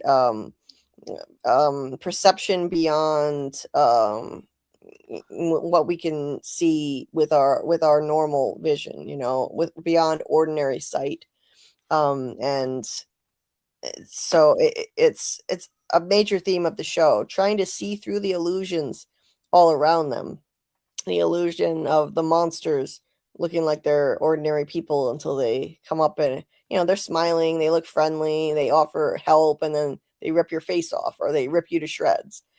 And they need to see through the way the place tries to trick them in other ways too. Other people see things that could be misinterpreted, it could be illusions. Maybe the ghost entities are illusions trying to trick them. In some cases, they are. Ghost Abbey it seems to be an apparition trying to deceive Boyd, just an illusion, not really the spirit of his dead wife, but trying to mislead him. And they need to try to see through all of that and recognize what is an illusion and what's real. So I think that's why they put that on her shirt. That's one of the clues I think the showrunners planted in the first couple of episodes. And then Just a look on Julie's face is funny. yeah, she makes really hilarious faces at Victor. Well, Fatima, you're a pretty lady, so you're okay. yeah, Offer me the apple baby. yeah, no problem talking to her. Fatima comes in and introduces herself. She's gonna be her proxy or the person assigned to her to initiate her into this place. And and as the stand-in for Eve in the show, symbolic of Eve, it's really fitting that they have her standing here slicing an apple and offering some to Julie. Like, would you like to taste of the forbidden fruit? Julie says no, she doesn't want any Yet. yet. Yeah. You know, here she is offering it to her, but Julie says no, trying to tempt her. And Fatima, you know, it's interesting too when you think about what happens to her later. She's eating of the forbidden fruit. She's partaking in it here, and that kind of symbolizes the forbidden fruit. It symbolizes knowledge. What now we know, one of the biggest themes of the show is knowledge comes at a cost. Just like Eve and Adam being cast out of the Garden of Eden, because knowledge comes at a cost. And look what happened to her personally. She's already paid a price for acquiring knowledge. She gets impregnated with the Smiley Pod, and then she does get the revelation that the monsters sacrificed their children because some entity promised them they would live forever. And that knowledge came at a great cost to her. To get that revelation, she had to suffer immensely, carrying that Smiley Pod and being forced to drink blood, kill Tilly. Now she's going to pay in terms of the residents, eventually, inevitably, I think, finding out what she did. I think the secret's going to come out in time. But even if it didn't, just the trauma of that ordeal, that was a great cost to her in return for knowledge. And no more is this, you know, this place kind of like a weird Garden of Eden in the middle of hell. Like, Fatima and Ellis had their own private little paradise here in love with each other. And they're portrayed by those figures in the tapestry on Ellis's wall, where it looks like Adam and Eve. It looks like them as Adam and Eve, and there's all this hellish imagery around them, and that's what their love has done for them. It's given them a little mini paradise in the middle of this hell, but it's never going to be like that for them again. It's never going to be the same again after the trauma of what she just went through. I don't think that'll continue. I think she's going to carry that around, and so it's like they were cast out of their own little Garden of Eden.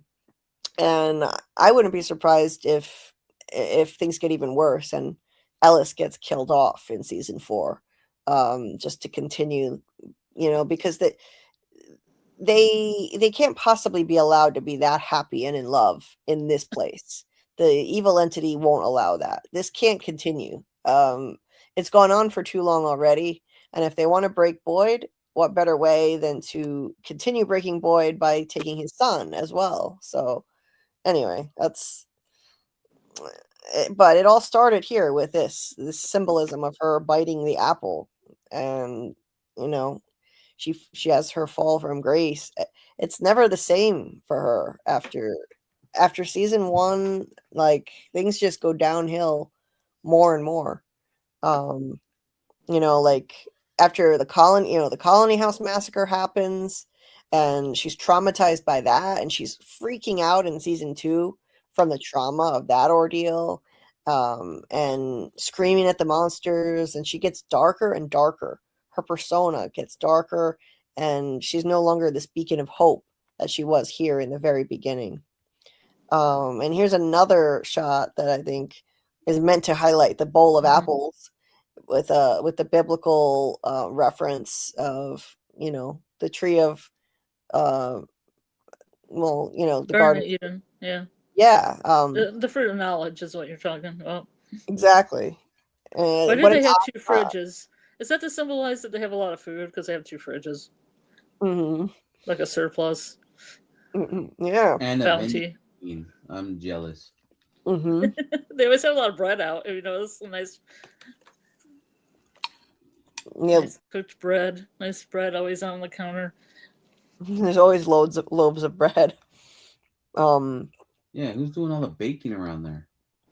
I don't know, but look at what an odd shot, the two of them way back there and highlighting the bread and the bowl of apples in the foreground here. Mm-hmm. I think it's another hint at that biblical reference.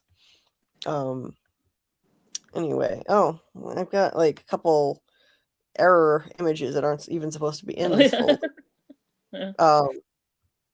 So Fatima takes Julie up to Ellis's room and shows her. Yeah, I have in my notes. She already takes Julie to the bedroom to see Ellis's erotic art, and then she says Julie's beautiful, and Victor's the one that's screaming. Mm-hmm. Yeah, I'm just saying. Yeah. Look at the erotic artwork. You could be part of this collection. Yeah. He'll draw you like one of his French girls. The way she's posing, the way Fatima's kind of leaned up against that door, kind of looks seductive too. And look up at on the wall, more biblical references here to Adam and Eve. That's a drawing that Ellis did in charcoal of Adam and Eve with a big eyeball in the sky watching them. I don't see the Adam. I just see the naked Eve there. I see leg. There's like legs. It kind of looks like there's somebody else standing right next to her. Yeah, like maybe trying to deliver his forbidden fruit. Yeah. Mm. I mean, she is kind of naked on the floor, I guess. Yeah, it looks like there's a leg there, and the rest of the picture is obscured. So I think Adam is meant to be standing there. We just can't see it, but I see a leg. And I wonder who modeled for that. Yeah. It looks like the model has shorter hair than Fatima. Mm-hmm. Yeah. So but yeah, then they throw in the weird, creepy twist of the giant eyeball in the sky. So symbolizing, this isn't really paradise. There's some entity watching them. This watcher entity. They're being watched all the time. They just aren't aware of it yet. But I mean, later it becomes clear when that voice on the radio says your wife shouldn't be digging that hole, Jim. Uh, how does this entity know she's down in the basement digging a hole? There's some entity that can see and hear them, I think, at all times, including in the middle of the woods. When Boyd, well, when was it? Boyd was in the middle of the woods. Yeah, and he yelled, "You don't break me." He was like saying this place can't break him. He's like, "You don't break me."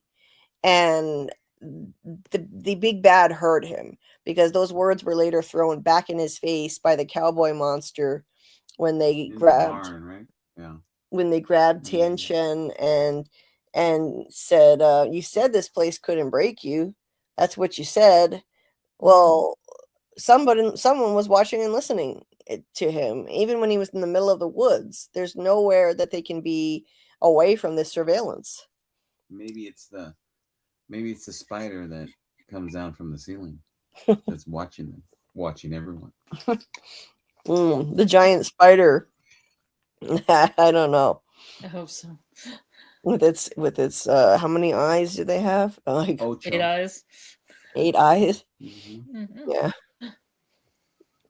But so they look out the window, and Fatima tells her that one of the most iconic lines in the series, and one of the best themes. She said that when you climb up high enough, even a nightmare looks like a dream. It's a beautiful landscape, even in this moon's out there. in this horror land. And she wanted Julie to see that. It's all about perspective, and that's an important lesson that we can take from the show and apply to life. If you can find beauty even in this horrible place, that's something. It's all about perspective and your point of view and your outlook on life, and that really determines how you're going to get through an experience.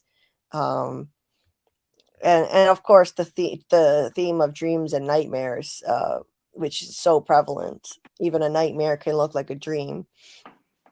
But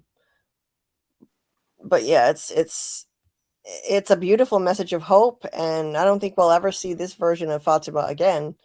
She's being broken by the place. She'll just continue, I think, to descend into darkness because of what's happened to her. And it's a shame, because I think the reason why she was targeted to be impregnated, to be the one who's impregnated by the Smiley Pod, is precisely because she is this hopeful beacon to everyone there. She's so inspirational to everyone at Colony House, and I'm sure even in town too. And this place can't have that. It feeds on people's fear and suffering, and if you give people hope, then that interferes. So I think that's why you break her, you break everyone else by extension a bit. So that's why I think she was targeted. Just the same reason why Boyd is targeted more than other people, because he's the leader that everyone counts on. He's Mr. Fish and Loaves, and so if you break Boyd, who everyone depends on, then you break everyone else by extension. That's why I think that certain people are selected to suffer certain things more than others. And in Fatima's case, this is why, this hopeful outlook. Even a nightmare can look like a dream. I miss this version of her, but yeah, it's the theme of hope versus fear is so prevalent in the show. And Ghost Abby at the end of season 2, she later tells Boyd something that I think is a lie. We can't trust anything that Ghost Abby says. She tells Boyd, it's not your fear that feeds the forest, Boyd. It's hope. It's bullshit. I don't believe that at all. She was just trying to trick him into giving up hope. She was also telling him that he should just give up. He was about to smash the music box to try to stop the cicada entity, which was starting to menace people in their dreams, and almost killed a few people in their dreams, and then killed a red shirt while she was sleeping. And so he went to smash the music box, and she tried to trick him into leaving and just giving up, saying that they're all going to die screaming anyway. So if they don't die today, they'll just die another day. They'll die tomorrow. She was trying to give him that hopelessness that the entity wants. It feeds on fear, not hope. I don't buy anything she said. And so anyway, so hope versus fear, that theme is brought up here in so early in the series. And nightmares versus dreams, but I don't believe that it's a hint that all of this is a dream, just because they use nightmare, dream over and over and over again. They name drop those things. I think it's a dream world. It's a nightmare realm, if you will, but it's a real physical place. It's a pocket dimension, where real things can be manifested from people's dreams, fears, nightmares, whatever. But they're real things, not fake, not just in their heads. That's what I think. And this is where they start with the dream stuff, with her quote. That's where it begins. And so a lot of people get it mixed up and think that it means they're all in some kind of simulation, shared dream state or something. And maybe they are, but I doubt it. I don't think the creators of the show would do something so unoriginal. A dream. A simple fantasy that I... Oh, sorry. I thought you were going to start singing Dreamweaver. No, that was A Dream by Bunny DeBarge. Oh, yes. Yeah, the great song. So yeah, it's I think it's a place where things are manifested from people's dreams, but a real physical place. And let's see. Let's go to the chat though before we continue with that. I just have to find my place. Hey Rose, nice to see you. Michael said that the thing on Julie's shirt is listed as a three-eyed lamb there. Oh, okay. Well, I think that makes sense. I think it looks like a lamb. So yeah, you can actually buy that shirt. I'd kind of like to get one. I think it's cool. Let's see.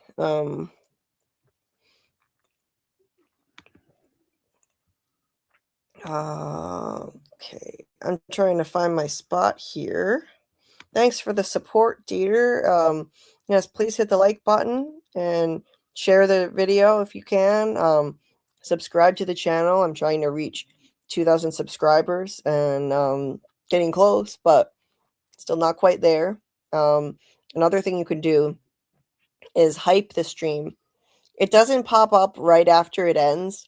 It does take, I'm not quite sure how long. It might be half an hour or so, but after the stream ends, a short time passes and a button will appear near all the other buttons like share, like, share, whatnot, save to playlist.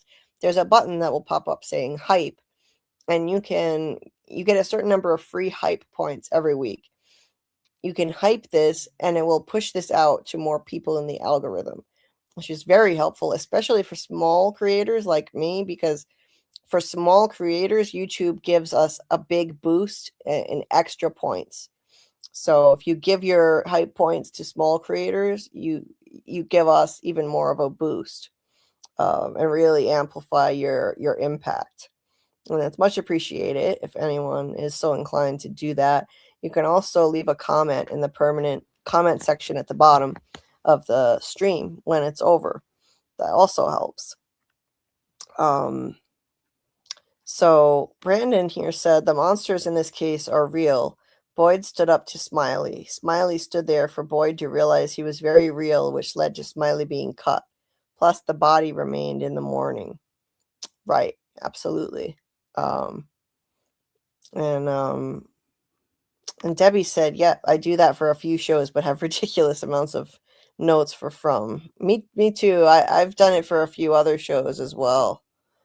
I did it for Fringe, I think a little bit. I did it for Dark. I took a lot of notes for that. Certain shows, it's just it helps. It helps to help you like unravel the mystery if you take notes. And let's see.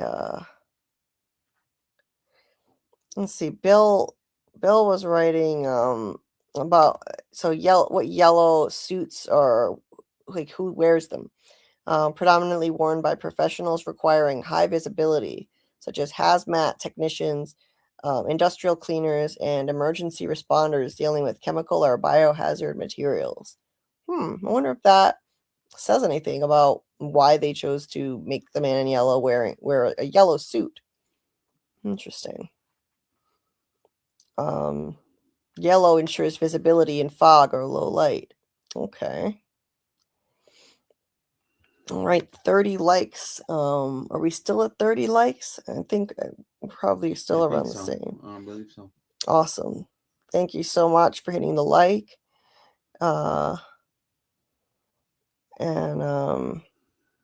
Yeah, Bill, Jade came into town looking like he was jogging, partying, and coming from a rave. 31 likes. 31 likes now. Great. Victor had his peach craving, right? Canned peaches. They just arrived and he's already eating peaches in front of people. Yeah, Victor and his peaches. Sadly, they are no more. No more peaches for Victor. Somebody needs to dream about them and manifest more peaches in town, I guess. Maybe they could. Hey, maybe you know something. Maybe Victor manifested the truck full of peaches himself because he loves them so much and he dreamed about it so much that it actually materialized. Not fresh peaches. No. And peaches. That would last. Michael, coded combination of autistic, sensory issues, socially stunted, and PTSD. A bit of columns A through D. Yeah, I think so too, that it could be a combination where Victor is socially stunted, he has PTSD for sure, and weak social skills because of all that time alone, but also he could be on the autism spectrum. And I think I saw Debbie agreed with that too. Yeah, yes, my baby bird Victor is autistic in my head canon. Very well could be. He appears that way. He does some things like in season 3, rocking back and forth to calm himself down. That can be a common practice of some people on the spectrum. I've seen it. I've literally seen it. And let's see. Michael said Victor talks about the box truck being where he would go when things get loud, implying sensory issues. Right. Not explicit, but seems coded, possibly lightly on spectrum. Agree. And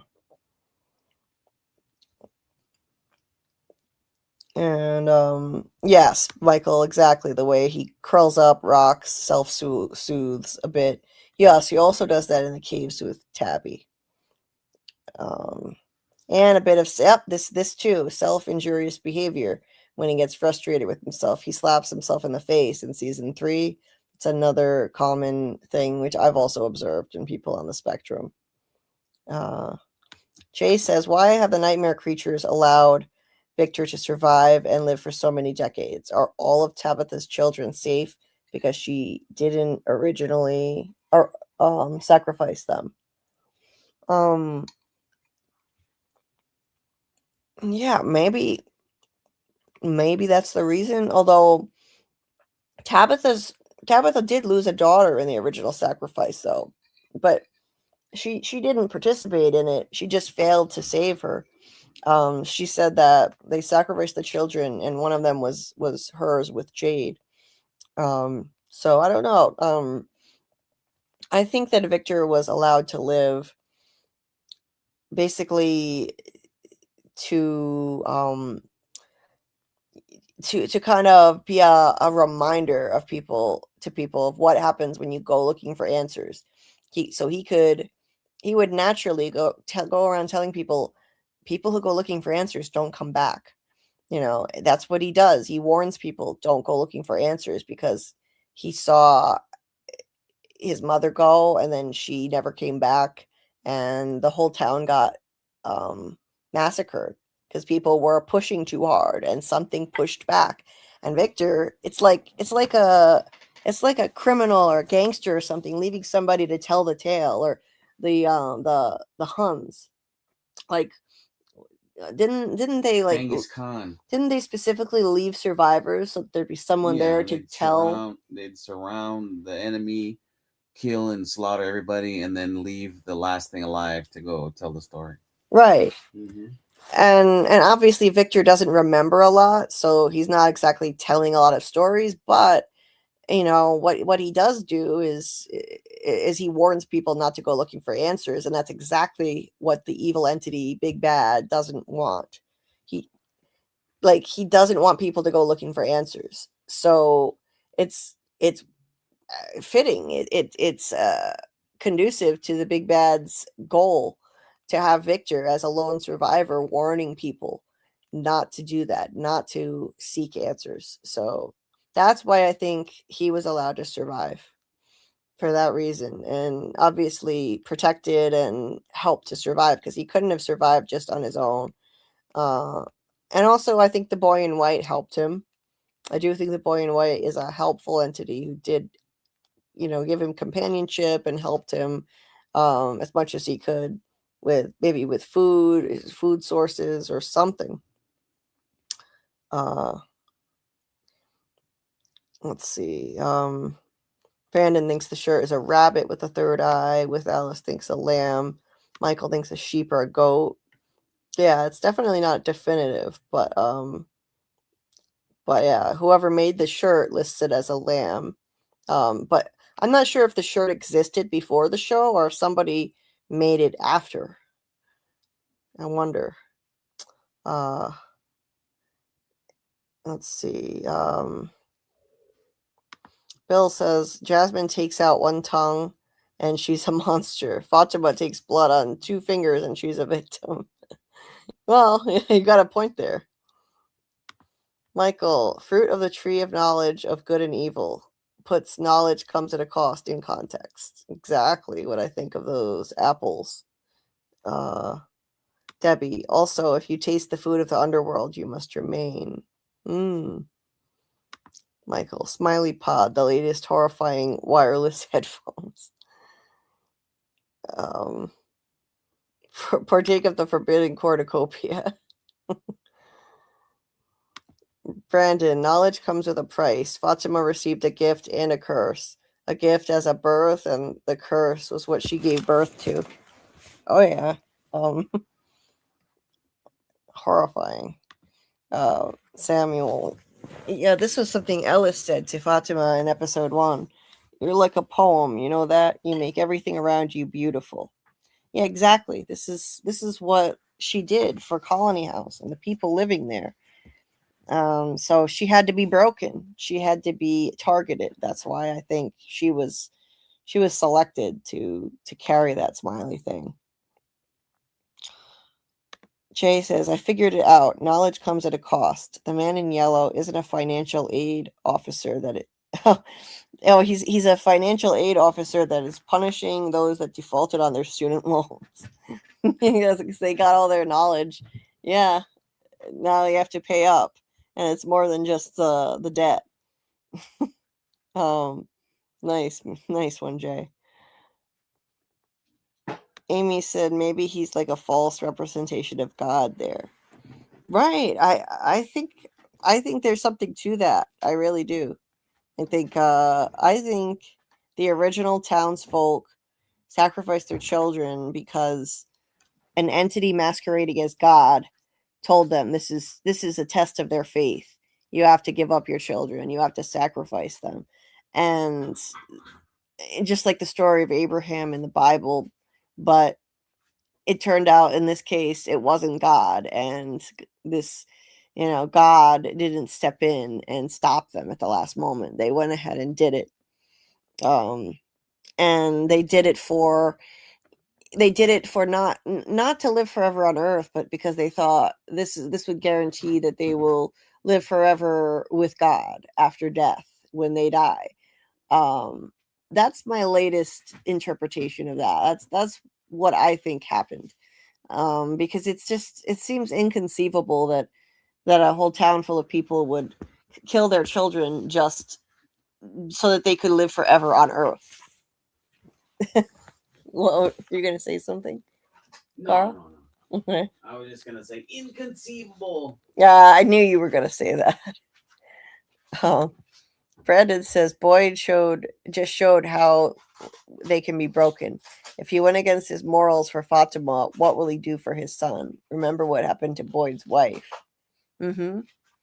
Yes. So that's how you break people. You break down their character. You break down their morals and what makes them who they are. And he is starting to get broken because of what he did, torturing Elgin. That was going against his moral code. Let's see.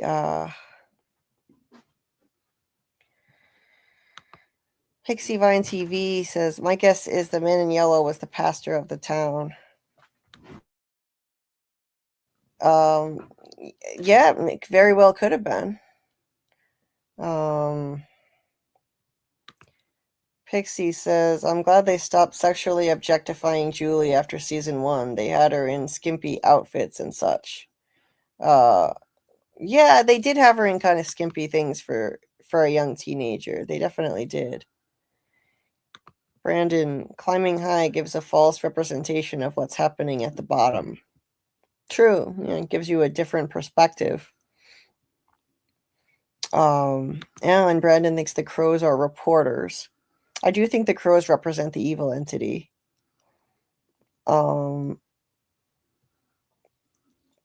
Michael said the dog was there when Boyd said that about you can't break me in the woods. And the dog runs off. The dogs may be spies.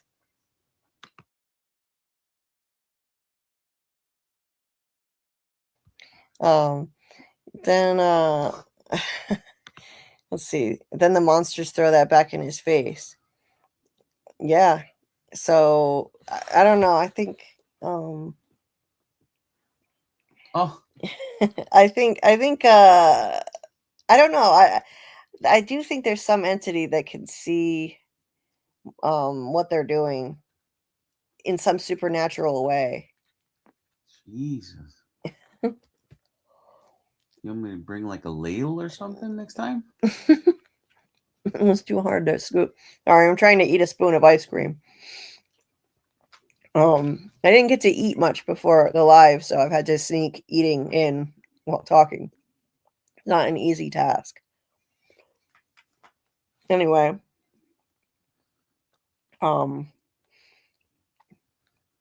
let's see.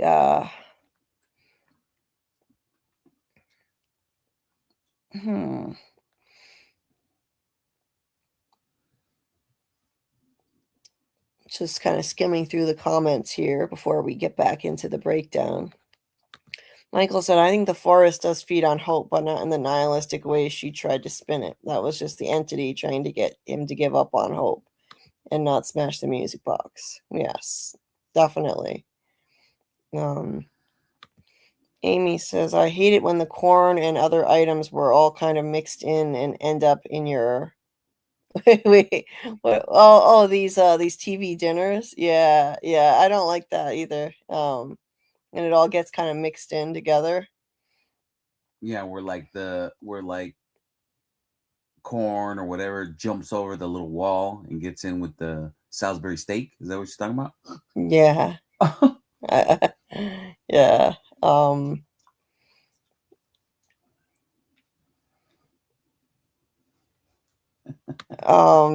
Yeah, Samuel, that was back in season 1 when Sarah said that Abby said she was wrong. That was the voice in her head that she heard. It was the voice of Abby in her head saying, I was wrong. There are things out here worse than the monsters. She said, tell Mr. Fish and Loaves I was wrong. So I think that was trying to send a message to Boyd that she was wrong. This isn't all just a dream.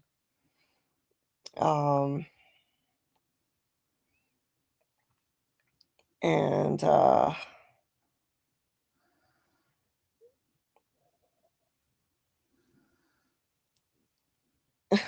Bill said only you can prevent monster pregnancies.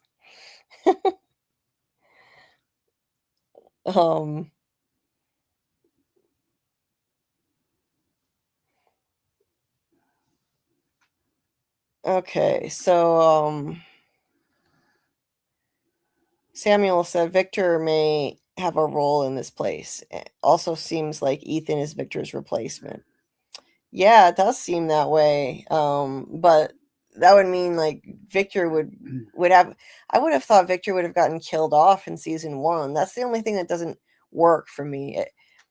I do think Ethan is filling Victor's role, and Victor was supposed to get killed off in season 1. So I think that role theory still holds water, that when somebody gets killed off, someone else is brought in to take their place. And they were planning on killing off Victor, but I think they realized Scott McCord was just too good. So they kept him around, but Ethan is definitely like filling his role. Ethan might be on the spectrum too, judging by some of Jade and Tabitha's dialogue. Could be. Debbie, Ethan did hate those scratchy pajamas. Yeah. Yeah, he did.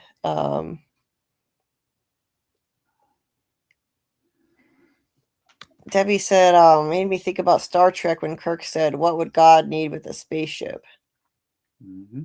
Well, Star Trek 5, The Final Frontier. Oh, okay. And peaches represent longevity and immortality in art allegory. Okay. Michael, if one wants to go biblical with it, it could be like the test of Abraham sacrificing his children and an angel comes and stops him. Right. So I suppose they could use some parable about godly sacrifice and 2 parents who refused God's commandment. Yeah. Yeah, I think so.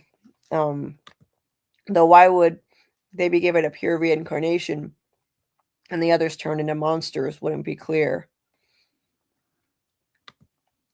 Martin says, wonder what Frank and Megan and Lauren did for this supposed place to fight back.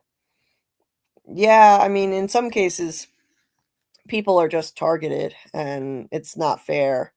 And, it's not always like everyone is targeted for a specific reason. It's just senseless violence in a lot of cases. But certain people, I think, are broken for specific reasons more than others, in different ways than others. Fatima and Boyd, they haven't been killed, but their spirits are being broken. And that's why, and that's the point that I was trying to make, the town relies on Fatima and Boyd in different ways. At least Colony House relied on Fatima, that is. In season 3, Donna was saying how they wouldn't be able to, the people in Colony House wouldn't be able to take it if they lose Fatima. Like she says, I couldn't take it either. So she agrees to protect Fatima and not tell anybody that that she killed Tilly. So yeah, she's definitely really important to the colony house. Michael said about that charcoal drawing, it could be the old floating all-seeing eye, or no, maybe not about the drawing, but just in general, like what's watching them, such as Isitok in Inuit mythology, maybe similar things in other mythologies. Yeah, it could be.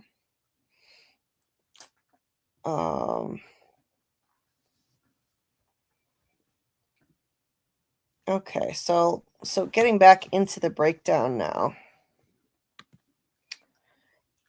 I think this is the scene where Ethan wakes up. Yeah, no, not quite yet. This one is Christie's dream, I think.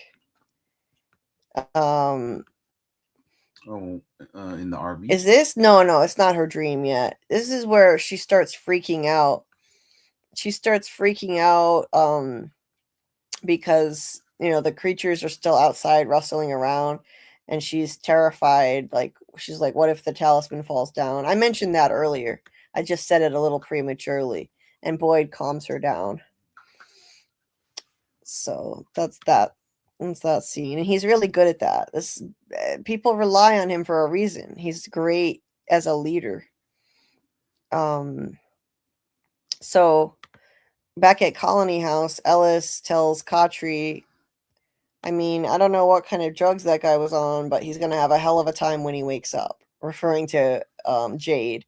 And that's apt to say, because Jade, I think that's a little wink and a nod to the fact that Jade is in a kind of hellish loop right now. He's in his own warped version of hell, getting reincarnated and brought back over and over again to this horrible place. And yeah, so yeah, he's gonna have a hell of a time, all right. Every time he comes back, he dies, comes back, and wakes up in this place, it's like he's in hell. Really clever writing, really clever to put that in there. Ellis and Kenny have a tense moment. You know, Kenny is upset at how they do things here, how they tie up newcomers, and Ellis comes at him for you know, forgetting to pick up the spike strip and the tires blowing out on the truck. Katri diffuses the tension. And over at the clinic, Mr. Liu is talking to Gina, the nurse, and they're playing chess again. I think it's definitely meant to be a metaphor for how this place works. Two entities are working here and using the people here like chess pieces. And he's perfectly content and he's okay. Everything's fine. And then all of a sudden, he looks to the right and left of him and starts speaking in Mandarin, and then freaking out, all agitated, saying, I want my son. Why? I really think there's a reason for that. I think there's some entity here tormenting him. He can potentially hear voices like Sarah, because it looks like he's looking to the right and left, responding to the voices that he's hearing on either side of him. And then, you know, the way his mood just shifts all of a sudden like that, perfectly fine, and then getting agitated for no reason. I think that maybe they're telling him, just to be cruel, what's going to happen. What's going to happen that night, and everyone there is going to die. Or potentially trying to lure him to do something dumb and go outside like they've done before. Because we find out later that he had been lured outside by voices speaking, I assume speaking in Mandarin. He thought that his brothers were talking, and it kept making him wander off, and that's why they had him come live at the clinic, to keep him safe. So some entity is definitely, I think, talking to him in this scene, and that's why he looks to the right and left, and his mood shifts like that. And he's unfortunately just being tormented and preyed upon for his dementia. He was used as a kind of chess piece, a way to get Kenny there, I think. Exploit it for his dementia. He was an easy target. And that's how he and his family wound up there. Because he wandered off one night. Kenny and his mom followed him, and they wound up near one of the portals to get into this place. And then look what's behind him. Graves and Halloween decorations. Creepy foreshadowing that he was going to die. So, really sad. Poor Mr. Lou. And then back at the RV, Christy pulls the table leg out of Ethan's leg there, and really he should have passed out from the shock of all that pain, don't you think? Yeah. But he somehow is able to survive that and get through it without passing out. And that was brutal. Toby over at the clinic is laying here with the screwdriver stuck in his neck, Sarah's weapon of choice. And you can see the blood pooling on the floor, and she's in a fetal position, covering her ears, saying, like, I can't do anymore, pleading with the voices because they're telling her to do more. And so finally she listens, and she walks over, but she's crying, saying, I can't. And yeah, she goes over to the body, and she takes the screwdriver out, and then she asks one of the voices, she says, all of it? So I think they're telling her to take out his tongue.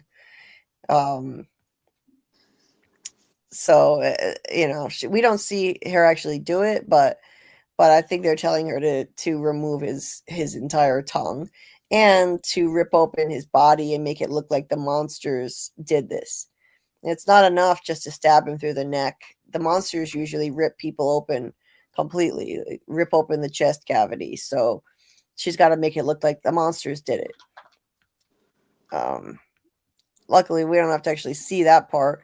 But she goes and gets a scalpel and approaches the bed. Now, I still think it's possible that the entities doing this are doing it to for the greater good, telling her to do this to get Toby out of the way so that Jade doesn't have any distractions and he can be focused on the task at hand. That it would wake Jade up and get rid of his childhood best friend, take that distraction away, and set him on his path to figuring this place out. I think Toby may have been a hindrance to that, and these entities, maybe they're spirits of the dead talking to her, telling her to do this. Also, the fact that they told her to make it look like the monsters did it and leave the door open, that protects her. So people wouldn't suspect that a person did this. Why are they trying to protect her? Maybe because they want to use her more later on. It could just be that they want to use her for more evil deeds, so they protect her. So it could be that, or it could be that it's some entity that is trying to work for the greater good, but having her do some horrific thing in service of that, like a sick version of the trolley problem. Get rid of this one person in service of the greater good. Maybe that's been my line of thinking lately. And whatever voices are talking to her here, it doesn't mean they're the same entities who speak to her in season 3, which seemed more they seemed overtly evil. They were laughing about Fatima being kidnapped and saying that they won't find her in time and stuff. She could be a medium for different entities, the good side or helpful side, and the bad side or just pure evil side. I think she might be a type of medium in general. So, so that's gotta try to get by that quickly before they show any more gory images. So Kenny tells Katri that his mom is probably worried sick, and then he tells because he's out at night, obviously, and so she must be really worried for his safety. And then he tells Katri, I can't find any more bodies. He's like, I'm hanging by a thread. Yeah, like a spider. He shouldn't have said that. It's like he manifested what happens later. He finds more bodies, and one of them is his father. That's brutal. And then also later on. Yeah. He's Poor like, Kenny. I just can't. Well, you're going to. Yep.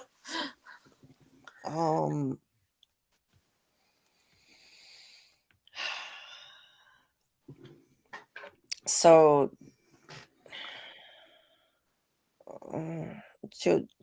no thanks. Hold on a sec, Scarlet. Okay. Let's see. Let's look at this. Oh, I'm gonna have Julie sleep on this creepy bed. This creepy painting. It's really creepy. And it's also kind of erotic because they're naked on the painting. Maybe that's wrong and probably shouldn't be done because Julie's a minor, but oh well, it's County House. We let it roll. Let's take a look at this painting here. So you got this. What do people in the chat think this painting means? Because there's these hands that are coming out and grabbing them. And there's clearly houses here. And their nakedness. I mean, maybe it is what Julie said before, the little piece of paradise in the middle of all these grabbing hands. Let me see. What else could I say about this? Let's see. I don't know. Let me go look at chats and see what's happening. And yeah. Let's see. That's the Scarlet Shore one. Oh, goodbye. Oh, good night, Amy. I'll say good night to you. I'll say good night to everyone that I can't see the names of because I've got my notes on one side and I got my comments on the other side. And so I can't see people's names. So if I know your face, I'll say stuff. Let's see here. La, la, la, la, la, la. Oh, yeah. Okay. So, well, we see her with a scalpel going for his mouth. So, yeah, she was taking it out. Then Guts or tortures him to cover up her own involvement and look like the monsters did it. Yep. Yeah, poor Toby. I guess he had to be eliminated. I mean, again, I've also said that poor Gina over here never gets any love or respect because the upcoming scene, everybody just walks past her body. Not a single person has, oh my God, Gina, she was horribly destroyed by a monster. Not that one of these people comes by and was like, Gina, my good friend Gina. I mean, maybe nobody liked Gina, but still, just the base empathy of going in and just walking past this poor lady that's just been, eviscerated by a monster, and that's just they just walk past because I guess Kenny's dad's the point, but nobody else is like, hey, Gina. Maybe Christy. You think Christy would be like, hey, Gina's there on the floor.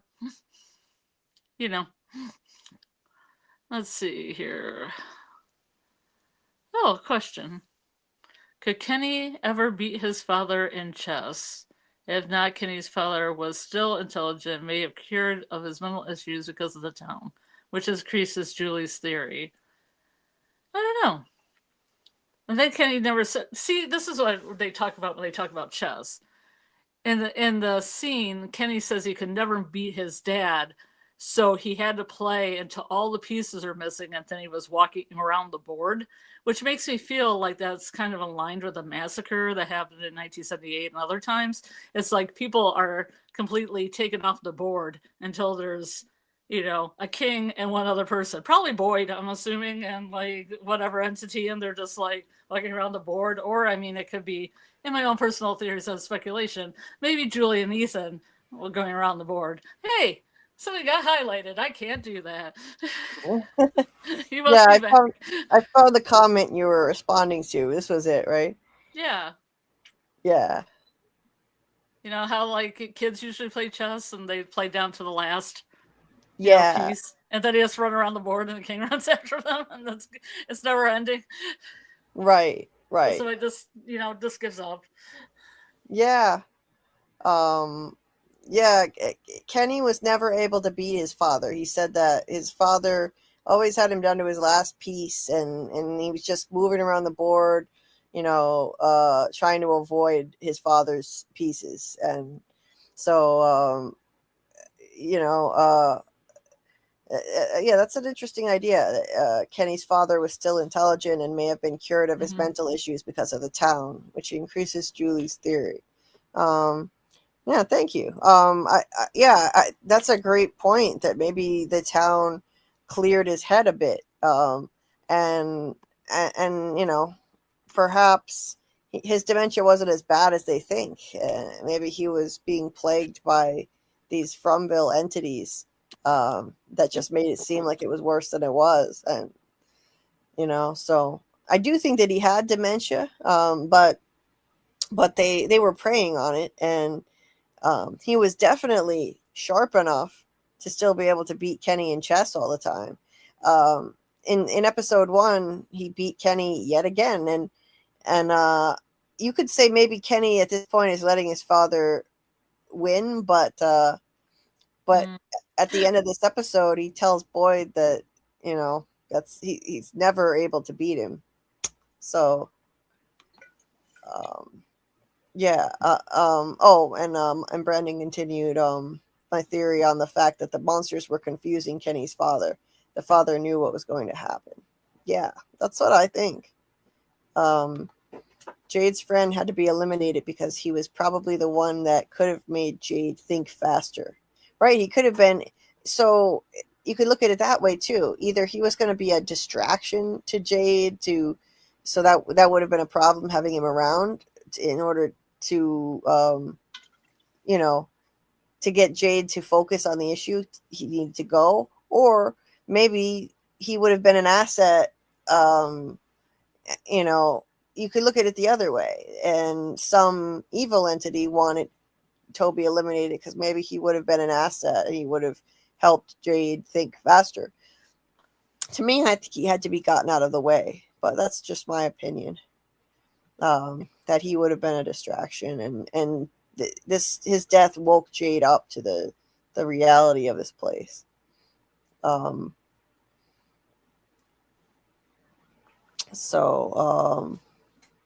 Good night to Amy, and thank you for checking out the replay in advance. So getting back to the breakdown here, there's hold on a sec. There's this awkward moment where Julie's sitting here, and Ellis walks in, doesn't see her there, and takes off his shirt and gets comfortable on his bed. Yeah. Mm-hmm. That's awkward. Of course he doesn't. Wink. With a minor sitting there. Yeah, that's not weird at all. It's creepy painting. She gets to sleep by this creepy bed.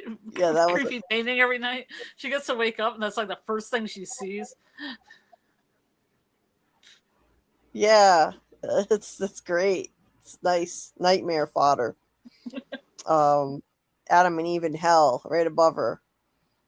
And I like how she like just averts her eyes and just avoids looking at him until he puts on his shirt.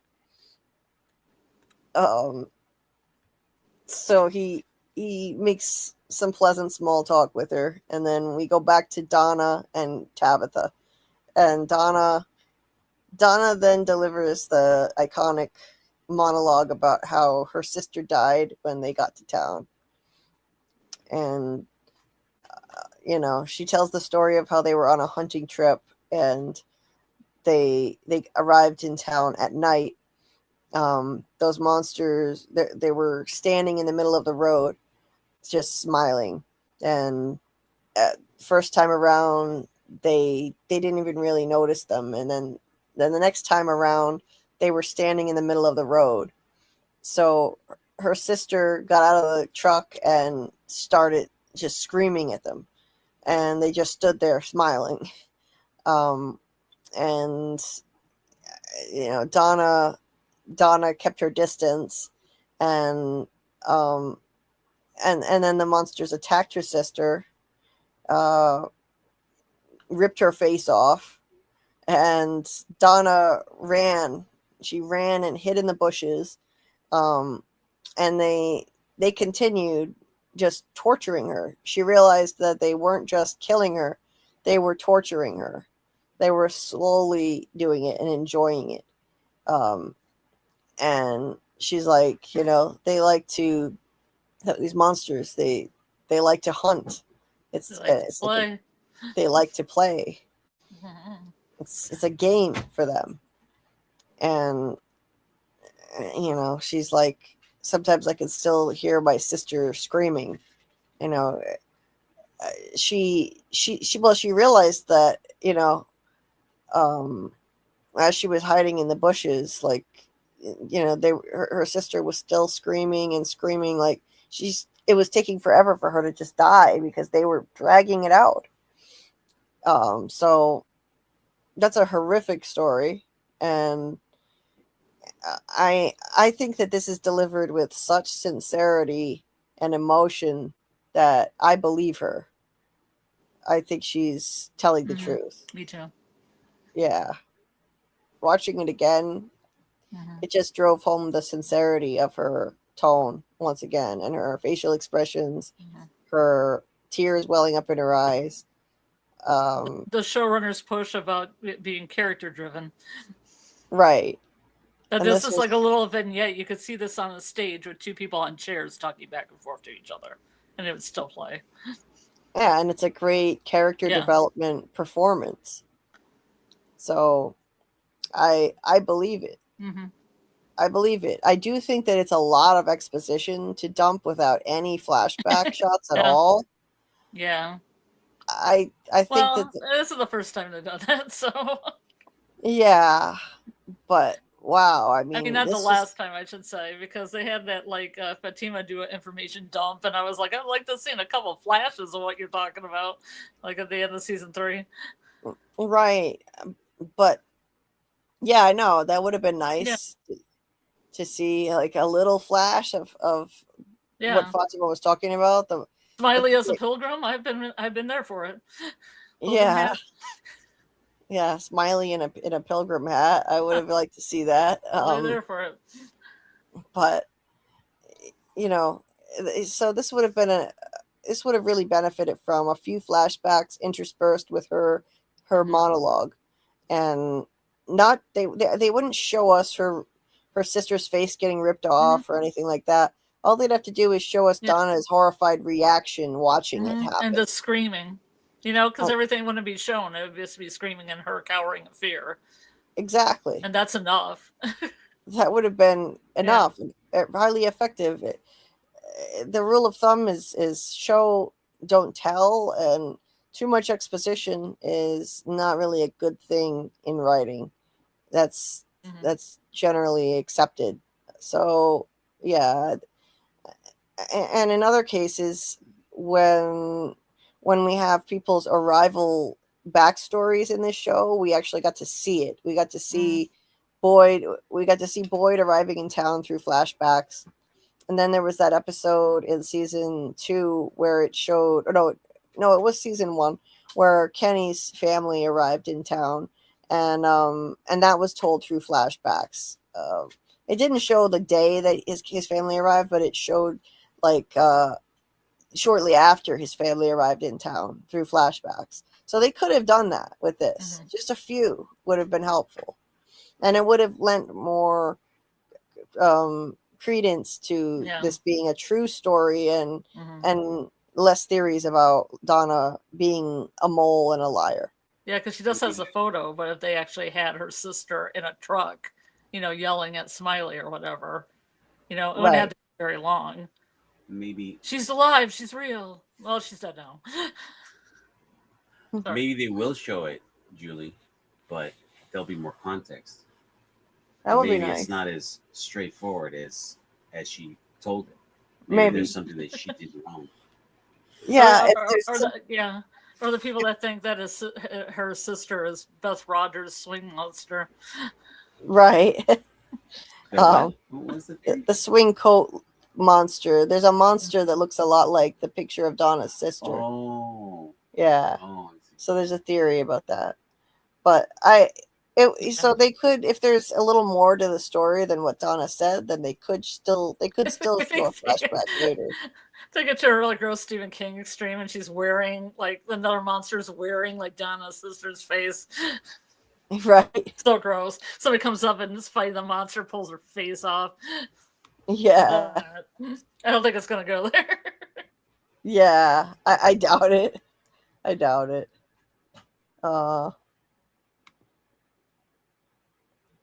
And hello again, Trace. Let's see.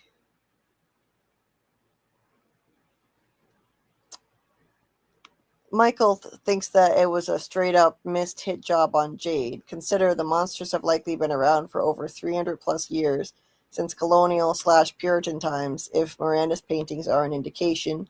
So by now, they surely know that 2 vehicles or parties arriving on the same day means that the 2 parents have been reincarnated and are coming back to town to continue the quest to save the kids and break the curse/bargain.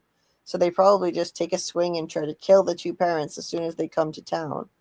In my opinion, Boyd accidentally saved Jade's life by handcuffing him to the car, because Kenny took Toby to town due to head injury or whatever. And the monster's voice's entity took a shot and killed Toby without realizing it wasn't Jade. That's my reading of why Toby got. They were trying to hit Jade, but Toby simply made it back to town first. So they took a swing and accidentally missed. It's a great theory. And it's possible that's why mistaken identity, perhaps. Yeah, it's possible. The only thing about that, the big bad entity controls the monsters, ostensibly, and if it controls the monsters, I mean, the monsters, they all get everybody's names right. They all know their names. They know, Jasmine said, "We know all your names." But maybe they can get it wrong sometimes. That's not to say that they can never get it wrong. So who knows? But moving on. So back to the RV. Christy tends to Ethan, and he wakes up, and he tells what he saw when he was in his seizure. When he was having his seizure, he had a vision. So the seizures are definitely significant. Not everybody has them, but certain characters who seem to be tapped into this place in a special way, they have seizures, and Ethan is one of those people. The other 2 are Sarah and Nathan. They're the others who we know of who have had seizures. And it seems like something is always connected to that, some kind of purpose behind it, or to give them some sort of vision or insight. And Ethan, let's see, Ethan wakes up and he's like, I saw it. I saw the lake of tears. Where's the rest of the quote? I have it here somewhere. Yeah, he said, I saw it. I saw the Lake of Tears. It was a drawing on the wall. There were so many drawings on the wall, like when I used to draw with crayons. And we were all there in the drawings. You, me, Mom, and Julie. So, and as he's talking, the camera, so the shot goes to Victor's room. And so somewhere on this wall, I'm guessing there's a picture of the Lake of Tears. Because Ethan said it was a drawing on the wall. There were so many. And then we see all of these drawings on the wall. And it's like, and they're crayon drawings, just like Ethan said, like when I used to draw with crayons. He said, and we were all there in the drawings, you, me, Mom, and Julie. And then you see Victor, you see camera pans around all these drawings on the wall, and you see Victor drawing, and he's drawing a picture of the accident, the RV accident. That's what it looks like. Now, the colors are off because Toby's car is not yellow or whatever color this is, but it looks like it's a picture of the accident. The RV flipped on its side when it got hit by Toby's car, and there's smoke. And so when Ethan says we were all in the pictures, you, me, Mom, and Julie, I think maybe it means they're in there, as in they're in the RV. They're in that picture. Either that or Victor also drew a picture with the whole family actually visible in it. But you could say that they're in there in the RV. So then Ethan says, but then somebody screamed because the spider came down from the ceiling. And so that's where the spider theories first had their nexus. The spider came down from the ceiling. So who screamed? So many questions come from this really mysterious monologue from Ethan. You know, what is the Lake of Tears? Is it the Brundle's Pond? Is it something else? And is the spider the one Victor drew with big raindrops around it? Which is, you know, I don't think it's shown in this episode, but it's around somewhere. And is it foreshadowing Boyd in the woods in the storm later, followed by loads of spider webs and spiders? I mean, it's very mysterious as to what that vision means, but Ethan definitely has some kind of clairvoyance, or I think this place gave him a kind of clairvoyance. He's tapped into it. The boy in white, because Victor later tells Ethan, the boy in white chose you like he chose me once. So I think that's why Ethan received this vision. And then later, Jim tells Christy that he's never had seizures before. So it's definitely a supernatural thing, this seizure and this vision that Ethan has. And I think it's meant to give him some kind of insight. And it shows how connected he is to Victor, too. He is like the new Victor. He's, you know, Victor tells him later, the boy in white chose you like he chose me once. For what exactly? That's unclear. But he's definitely chosen to have a deep connection with the place. And he's kind of like the keeper of knowledge about how things work in this place. And maybe Victor was like that once too. Ethan is always full of insight and seems to understand how things work instinctively. So, you know, it may sound like this was just a silly kid's nonsense dream, but he literally had a vision in his dream while unconscious that showed him Victor's drawings and you know, not long after his seizure. And then later, Elgin had a dream on the bus on the way into town and then had a seizure in season 2. So more seizures connected to dreams. And after he had the seizure, he forgot about his dream. So in that case, it seemed like the seizure took away a vision and insight that he could have gotten from it at that time.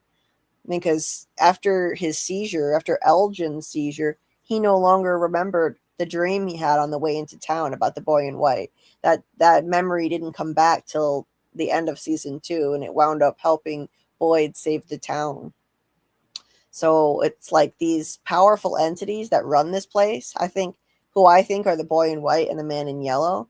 They're the way that they can sometimes manipulate people is by sending them into seizures to either give them visions and insight or take it away and block out their memory. And then there's the fact and then there's something we should ask about Victor here. How does Victor know about this accident? Has anyone told him?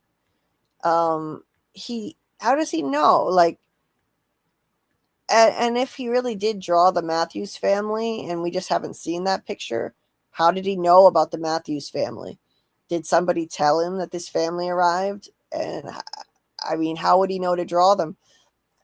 I think Victor is possibly given clairvoyant visions too, because he did say the boy in white once chose him, and now he's chosen Ethan. So he and Ethan both have the same kind of connection to Fromville. And you know, can Victor anticipate events before they happen? I mean, or without being told that they happen? Like, how did he know about that accident? That's not made clear. If anyone gave him any information about that. I mean, anyway, but at the very least, this shows that Ethan's got some visionary powers, given to him by this place. And, yeah, so, and then there's Sarah. She had a seizure.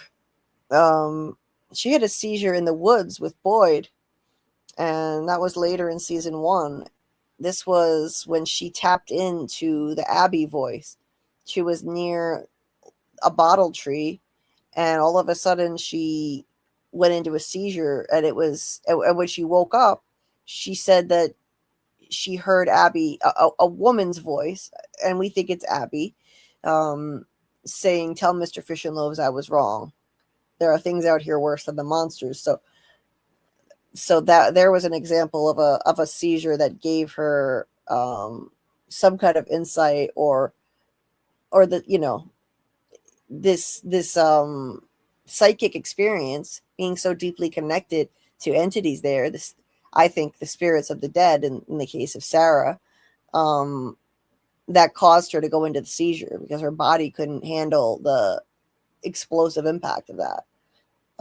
It was overwhelming to her. So, and then moving past that, let's see. My images are a little bit out of order.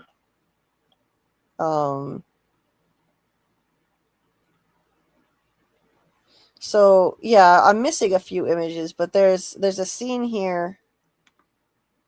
There's a scene here with Kenny and Kotri here on the stairs, and Kenny tells how his family got to town, and basically that his dad had dementia and wandered off. His mom wasn't dealing with that whole thing very well, and they took off after him that night. And when they found his dad, they felt like they had gotten a second chance, and they were on their way home when they found their way to Fromville instead. So yet another example of somebody whose life was at a crossroads when they got stuck there. They felt like they had a second chance. They were dealing with life with his dad with dementia, and then they get stuck there. They felt like they had a second chance, but that was taken from them. They got trapped. I definitely think that, Mr. Liu was the way that they got Kenny there. That Mr. Liu was lured there to get the whole family. And I think Kenny was the target in this case, that they wanted Kenny. Perhaps the helpful side, I think the boy in white helpful side, wanted Kenny because he would be of help. He'd be Boyd's right-hand man. He needed someone to watch his six, as he said. And Kenny was perfect for the job. Kenny was also kind of losing his father to dementia, and he needed a father figure.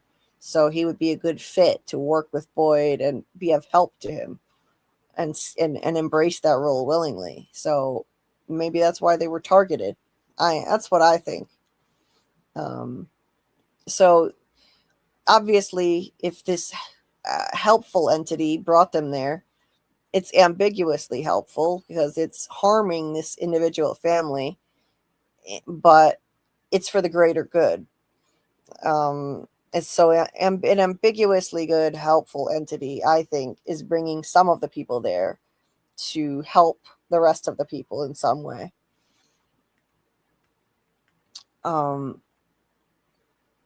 And then in this scene here, Mr. Liu is being tucked into bed by Gina, and he says, "This place, how you say, scary, night scary." And she says, "Nightmare? No, lady." He said, "Night scary," and then he points at his head and says, "When this no work, that's nightmare." And this encapsulates, I think, the tragedy of what happened to him, because he's trying so hard to articulate why he's afraid. He's just freaked out, seemingly at random, just for no apparent reason, when he was playing chess with her. And I think it was because some entities were talking to him and upsetting him.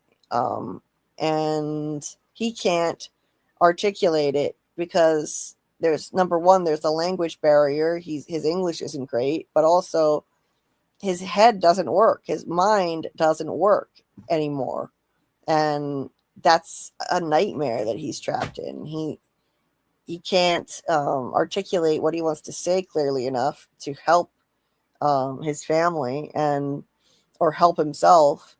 And so he was an easy target for this place, and it's really cruel, actually.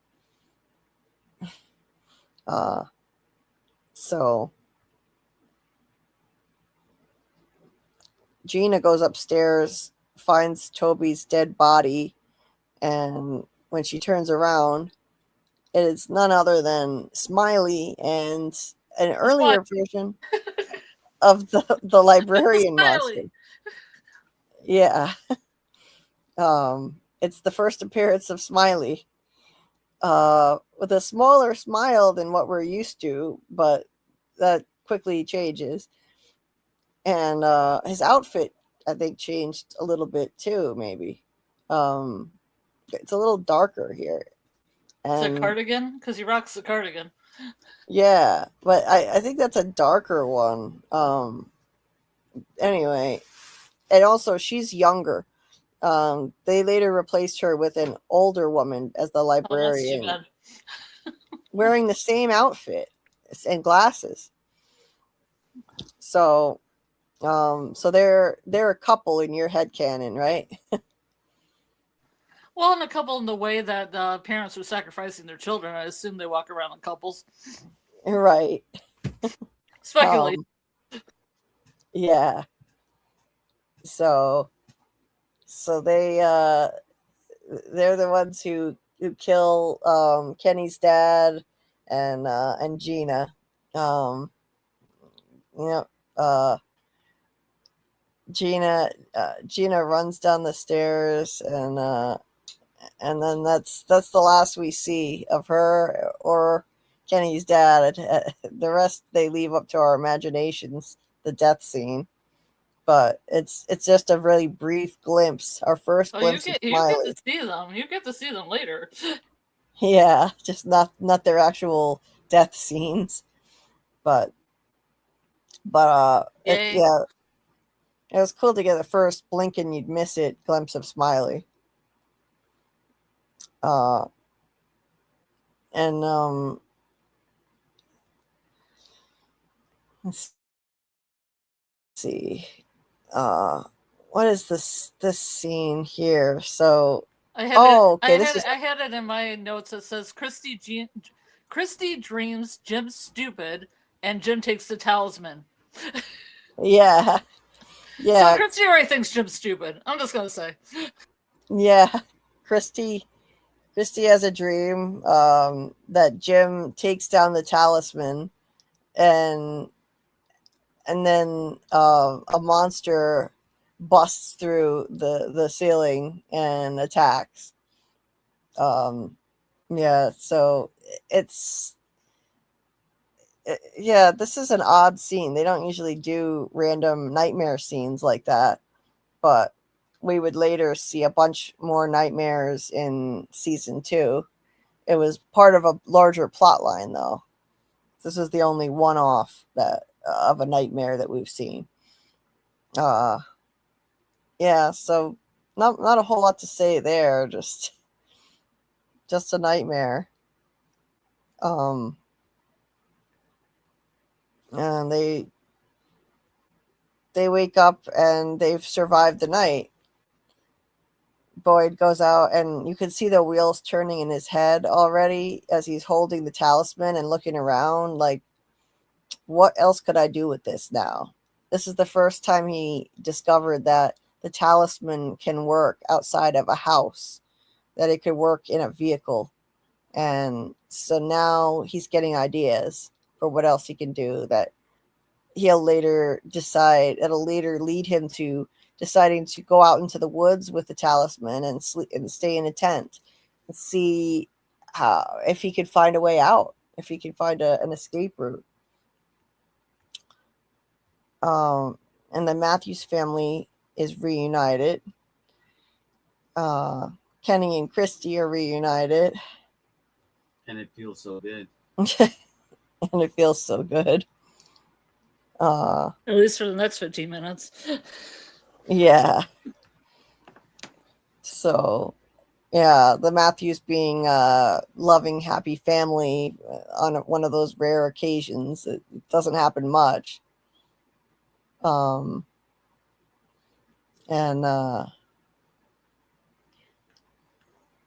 yeah, it's nice to see them as a cohesive unit, because most of the time they just have problems.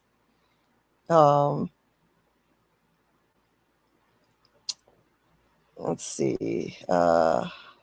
So then moving forward from here, Sarah tells her story to Nathan, her broken glass story, and it's. Does this connect to any folklore that you know of, or anybody in the chat knows of? Because I don't know. I couldn't find anything.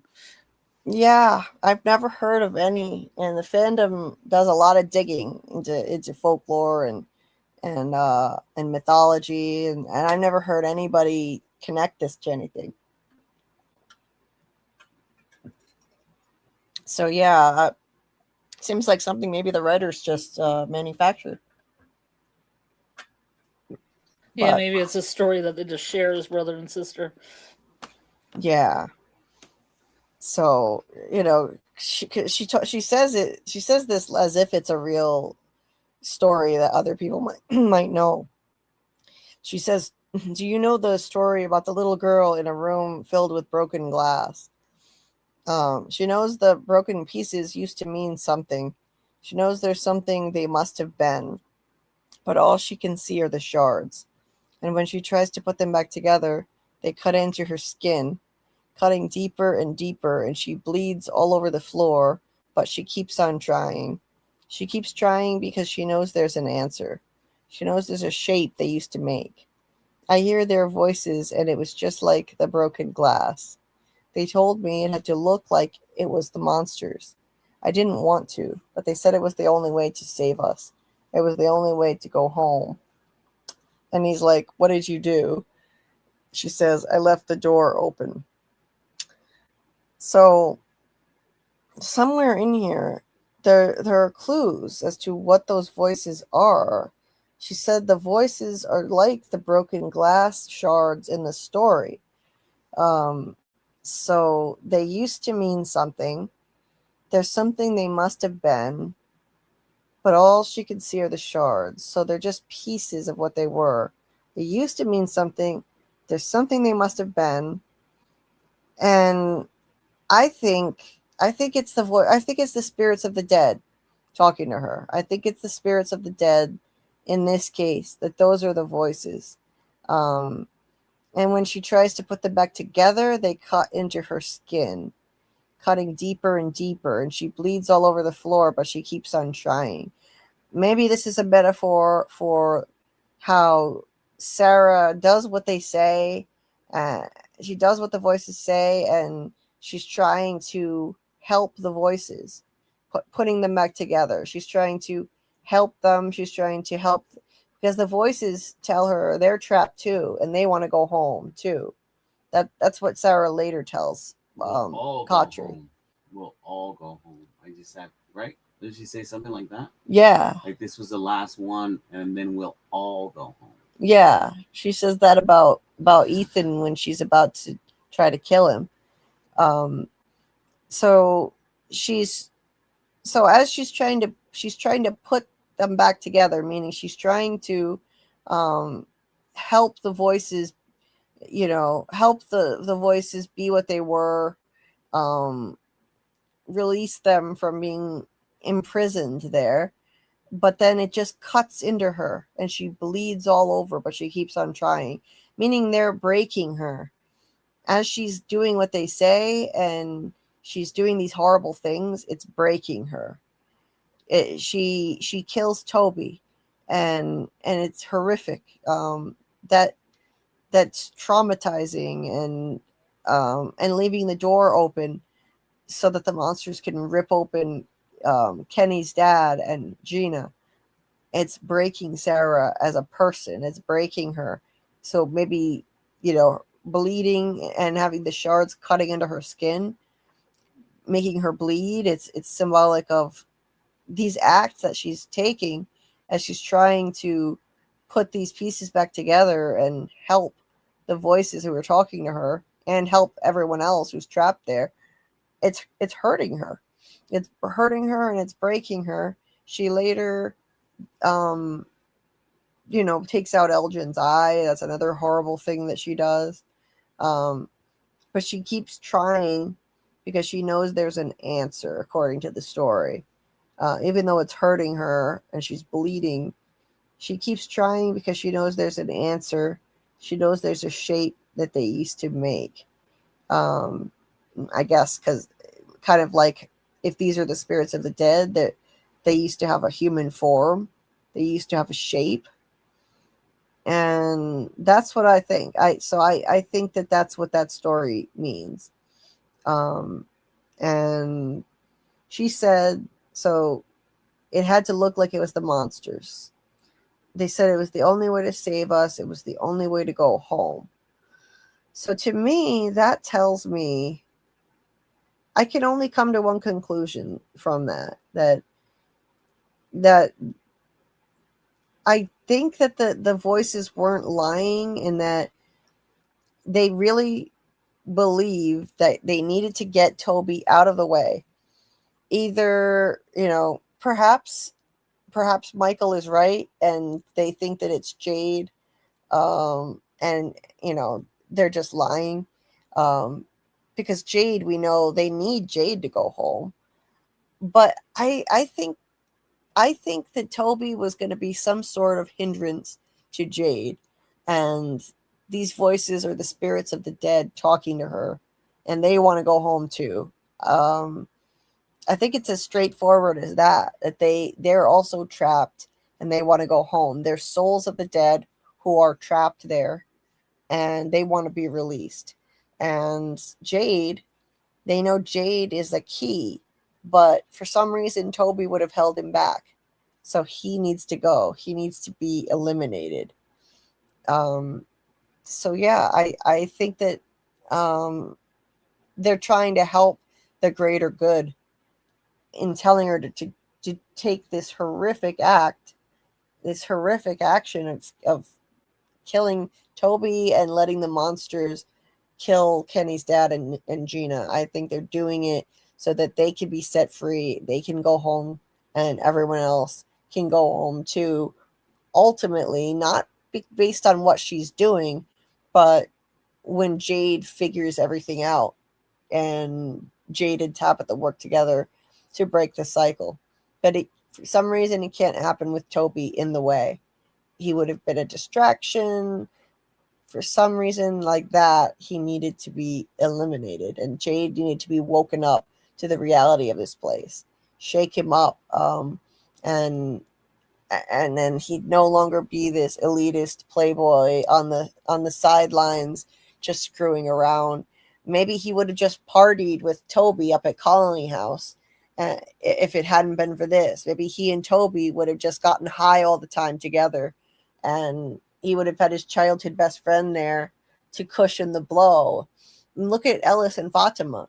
Are they doing anything to try to get home? No, they're lost in their own love for each other, and they don't do anything that's going to help anyone get home. Jade is all alone, and his isolation, it gives him nothing but time to think and ruminate over how the hell to escape. So Toby needed to go. That's my current theory on that. So Sarah's face looks crazy as she's telling the story. I forgot to actually go through the images as I was talking, but yeah, she has crazy eyes, big time. So yeah, now we're coming to the final scenes. Now, Martin said, it's like if they tell you what's going to happen, then it won't happen. So she's only told so much of the story / puzzle. Interesting. Yeah. And then we've got 37 likes. Thank you so much. Please hit the like button and help people find the stream, including if you're watching on the replay. And yeah, so now we're on the last couple scenes where Kenny finds his dad, and it's gut-wrenching. I hope the stream doesn't get taken down because I showed it for a split second, but his dad's body is so brutally gory that I can't show it for long. So Kenny goes in and just hugs his father's body and sobs. It's devastating. But what amazing acting from Ricky, who plays Kenny. And then he storms out to the woods, still covered in blood. And he has one of his father's chess pieces with him, all bloodstained. And he says to Boyd, well, first of all, he takes his anger out by chopping down a giant tree to use the wood to make more chess pieces. And it's almost like he's taking it out of the tree because giant pine trees are like this when everyone sees giant pine trees like this are what everyone sees in the road before they get stuck there. Maybe it's like that, but yeah, and it's also kind of symbolic because he's chopping down a tree after he's lost the most important part of his family tree, his father. And he had even mentioned his family tree, saying denial is a major branch on my family tree. And then so he tells Boyd that they made the chess pieces together and it's one of the only connections they had. he says, with my dad, every single game would always end the same way. I'd be down to my last piece and I'd be moving around the same spaces trying to avoid him. And then he connects it to their predicament here. He says, those things, they walk, they never run. It's like they're taking their time because they know there's only so many places we can go. I think we're running out of spaces on the board, Sheriff. Really great line and a great analogy, metaphor for their predicament here. And I think we should really pay attention to this metaphor.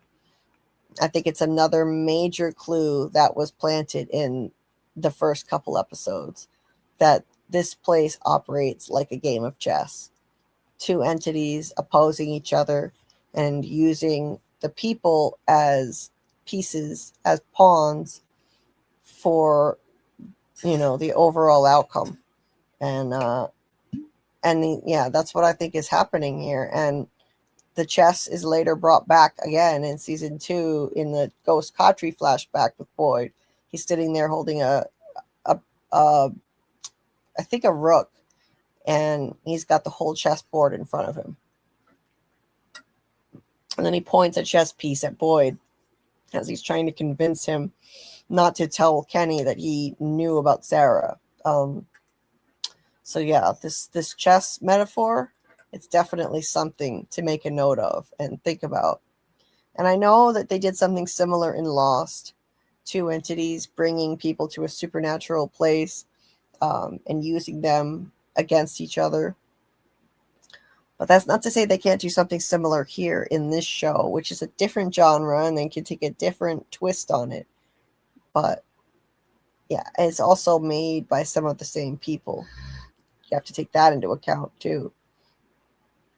So that's the theory I'm going with for now. And I discussed that in my 2 theory videos, The Man in Yellow versus The Boy in White.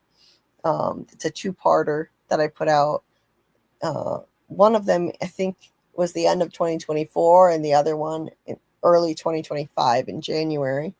So I'll link those videos in the description of this video if anyone wants to check them out. And I still stand by the theory I outlined in those 2 videos. I still believe that's what's going on here. And when I made that theory, I had never seen enough of Lost to have stolen the idea from Lost myself. I had been watching Lost, but I hadn't gotten far enough to know that there were 2 entities bringing people to the island. And I won't say any more spoilers. I've already probably said a little too much. But I hadn't gotten far enough in Lost to even know about that, and yet I still landed on that kind of theory for From. So, he hands the bloody chess piece to Boyd, and he's right. They're running out of spaces on the board. They're running out of time. Things are about to get a lot worse. Boyd wipes off the 96 nights without incident at the post office / the sheriff's station. And, things are about to get a lot worse because a new cycle has begun. Jade and Tabitha, it makes sense to me now that things get worse and worse and life gets more brutal when a new cycle begins with 2 cars arriving, because Jade and Tabitha, it means they've come back again. They've been reincarnated again. And they are key to breaking the curse and the cycle. So the evil entity naturally wants to make things harder for everyone to try and stop that from happening whenever they return to town, the Jade and Tabitha characters. So, Kenny's metaphor fits that they're running out of spaces on the board. They're running out of moves. They're fighting a losing game in many ways. And Boyd goes back to the sheriff's station and takes out a boat key that says to Boyd. Very corny pun. I really Love think they should merchandise these keychains because I buy one. right. On everybody. And they're good for pools. You can go swimming, float to the surface. You know. Yeah. Yeah, they totally should sell these. So, we don't know what that means yet at this point in the series before we had seen more, but we later find out what that boat key is about and why he clings to it like he does in difficult moments. So, I think that's the end of... Oh, wait, no, there's one more scene. A very important final scene. Julie is talking to Ethan the next morning, and he's staring out the window looking unsettled. She asks if he's okay and what he's looking at, and she's playing with the finger puppets trying to entertain him. Yeah, she's trying to say that she can save Jim. Like, look, I saved Norman. Right. She's Whereas like, Ethan's not impressed. yeah, look at his face. He's not He's gone through believing it. things. He's gone through things. Yeah. She's like, Norman, the secret fairies are coming from the Lake of Tears. You're going to be okay. Everything's going to be okay. Yeah. But No, Ethan's not buying it. Look at his face. He's loss of innocence right there. Slow descent. It looks like he's already lost his innocence. And now that I just had a thought as to what the difference is now. I think I know what it is. I know exactly what it is. What's different from the day before to now? Why did he change attitudes so much? Why did he think that you could bring someone back just the day before and everything would be okay? They'd come save Norman even after he was already dead. He hadn't lost his innocence yet by tapping into this place. The boy in white hadn't chosen him yet. He hadn't had his seizure yet, which I think connected him deeply with this place. And once he got there and he went into that seizure, I think it tapped him in to the Fromville entities. And the boy in white chose him, like Victor later tells him, the boy in white chose you like he chose me once. And I believe it made him lose his innocence, like you said. Well, yeah, but also the table leg through, his body probably, did some things as well. Yeah, he had a near-death experience. Yeah. The table leg almost killed him through his leg. They're trying to kill him. So he's grown up a lot in just a day. And he doesn't believe in this nonsense anymore. And he doesn't believe that Norman's going to be okay. So I still believe that the original version of the story that Julie said is accurate. That Norman is going to stay dead, a.k.a. Jim is going to stay dead.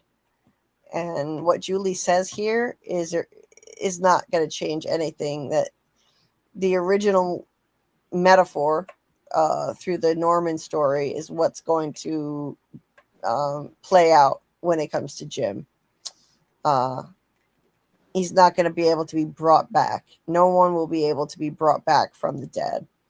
And Ethan knows that now. This is why later Ethan, having lost his innocence and tapped into the way this place works, and being chosen by the boy in white to receive insight and this psychic vision that he had when he was in his seizure, seeing the Lake of Tears. He's grown up a lot. And later that's why he tells Julie that she, as a story walker, she can only visit chapters, but she can't change them. You can't change a story that's already been told. So she can't bring anyone back from the dead. That's what I think. So he looks over. Oh yeah, this creepy thing. Yeah. And Julie asks if he's okay at what he's looking at. And he's looking at the boy in white, and there's this really creepy stinger when it shows him for the first time in the musical score. And so I really think that this is a misdirect. It's trying to make us distrust him with that creepy music and eerie. Shh. Yeah. Secrets. The eerie Don't tell vibe. anybody. Yeah, this is a misdirect because it's that creepy little kid trope. He must be some creepy little demon child. Still might be. Yeah. I don't think so. I think it's a misdirect. Nothing is as it seems. That's one of the cardinal rules of this show. Nothing is as it seems. And it seems like they want us to think he's evil based on his very first appearance in the show. They want us to think that. The very first impression I had of him was that he's evil as fuck. Because of his shorts. Those shorts. Yeah, he's standing there like a little creep looking in the window at Ethan staring at him. And you hear the creepy stinger in the musical score meant to put you on edge. And then he does the gesture like, he's creepy. Yep. So don't trust your first impression of anything. Like, don't just take things as they are on their face. Don't, remember illusions. Things are not always as they seem here. That shirt that Julie's wearing is a clue to us not to trust appearances that much. And if he appears evil, then he's probably not. So, we've got to keep that in mind. And it had me fooled for a while. I thought that it meant that he's evil at first, but it took until season 3 for me to come around to the belief that he's a helpful entity, that he probably does messed up things in order to help everyone for the greater good, but like it's an ambiguous good kind of status that he has. I think he brings people to town in order to help so that they can help others there, or to help end the cycle and break the curse. But in the process, he's got to hurt people to do that because they're hurt just by being brought here. So he's not a saint. He's not pure in that type of way, that type of pure good, but I think he's on the helpful side. And he's trying to help the Ankui children as well. Sorry. I turned my phone to do not disturb. It shouldn't be able to make that noise. Unless an exception sends you something. Oh, okay. Yeah, that's why. Okay. So that is episode 2. We got through the images in just under 3.5 hours. That's an improvement. That's a good improvement on last time. Yeah. So Martin said it's what they did with Locke and the evil music at the end of episode 3. Right. In Lost, they tried to give you the impression that Locke is evil too early in the series. That can often be a misdirect. So great point. Great point, Martin. So yeah, that's episode 2 and absolutely amazing start to the series. It really functions as a 2-parter, 1 and 2. You had the day and then the night. And they go hand in hand, I think, episodes 1 and 2. And I think they're definitely the most important most important episodes of the series in underscoring the themes of the show and planting the seeds and the clues for the answers to be revealed in the end. Yeah, because this episode's bookended by Kenny, but the other one's bookended. The two together, if they would do what everything does now and like stream 2 or 3 episodes all at once, you would see it starts with Finger Puppets and ends with Finger Puppets. Right. That's true. Kind of a thing. I mean, except for Megan. I don't know if Megan comes before that, but you know what I mean. They're close to the end. Yeah. Double bookending. Right. So, absolute masterpiece, and looking forward to diving into another one. I'm also going to be putting out a breakdown for the teaser. Getting close to being done with that, so hopefully, I'm hoping tomorrow, maybe by evening, I'll have it done and I'll be able to release the season 4 teaser breakdown that I'm making. And then I have some theories I've got to make videos to discuss, so that'll be next. I have a theory on whether there have been story walkers in other timelines, and the nature. So it's multifaceted. The nature of Martin. It also ties into how everyone died in 1978. How I think everyone died. And this theory will be with help from Fromaholic Fletch, who came up with part of the theory, and so I'll be crediting him for some of it, and then building on it with my own ideas. So that'll be in the works. I'm also going to make one on Julie story walking, most likely, I think, to 1978 and saving Eloise. I'll be doing a video on that. So there's that stuff. And then, of course, we're going to continue with the rewatch.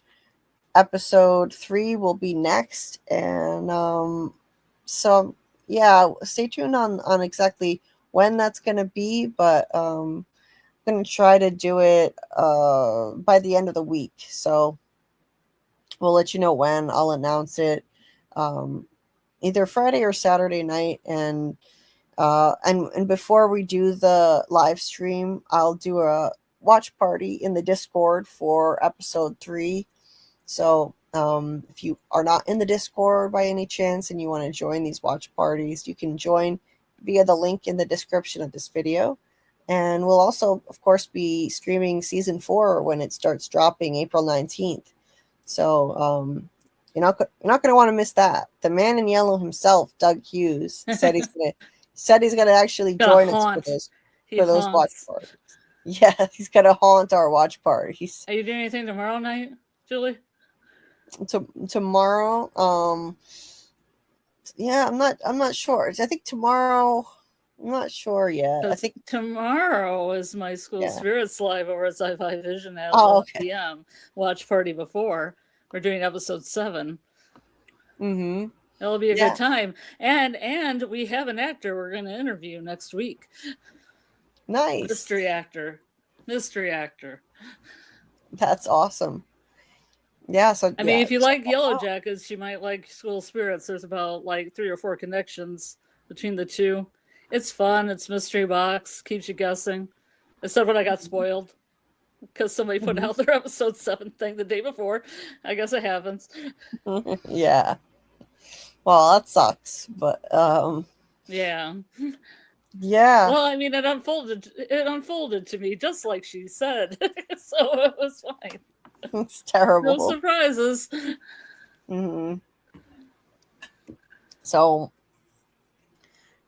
yeah. It's 11 p.m. EST, by the way, on Sci-Fi Vision. Right. I have no way to put that in the chat. I'll get the link. I'll get the link. And we won't be doing a live here tomorrow night. So yeah. I'm thinking probably Friday we'll have to do the next one. Just running out of days to get these done. Tick. Yeah. So we'll plan on doing the next one on Friday. But this time I really do want to start doing them earlier and get started at 10 p.m. Eastern time. Like for real this time. So yeah, so we'll plan on Friday night, 10 p.m. Eastern for episode 3, and we'll try to keep it around the same length, and just do one episode because episode 3 is also a really significant one with I think a lot of clues to dissect, a lot of interesting details, and same with episode 4. So we'll continue like this for a bit longer, and then we'll see when we can start folding them into 2-episode live streams and do it that way. Definitely by season 2 and season 3 we'll be able to do that. And Martin, it's not that I didn't want to continue the rewatch live streams where we were. We could have just started where we were, but I think that people generally want to start like before a new season of a show. People generally want to start at the beginning, not long before it comes out. And we started our rewatch a long time ago. We started right when season 3 ended. So yeah, I think I felt the need to go back to the beginning. We could have started, like, picked up where we left off, but yeah, I felt like we needed to start over again for popular demand, people who'd want to start over with us. So, or those who hadn't seen it before. Yeah. You know, like that's another thing too. Yeah, some people may not have seen it before, and ahead of season 4 would want to start at the beginning. So there's the link to the Sci-Fi Vision channel right there. So that's where you can find Scarlet and Jamie's School Spirits lives. Thank you. Sure, no problem. And the next one will be tomorrow night. And Jen. Thursday. What was that? Also Jen. And Jen too. So, okay. So, all right. Well, I will put out an announcement when we're going to be doing the next one, but it's most likely going to be Friday night at 10 p.m. Eastern for episode 3. And we'll do a watch party in the Discord. I'm thinking probably 2 hours before, so that I can actually participate in it more. An hour before, I'll be busy doing a walk. So I'll probably stream it at about 8 p.m. Eastern in the Discord. So if anybody wants to watch with us, you can watch with us Friday night. And yeah, that's it. So have a good day or a good night, everybody. Good night, Scarlet. Thanks for being here, sacrificing some sleep to be here. Yeah. But I cleaned my basement, so, you know, that's a positive. Sure. Well, I'm sure you need to get some sleep, so have a good night, and we'll see you next time. And say good night, Carl. Good night, Carl.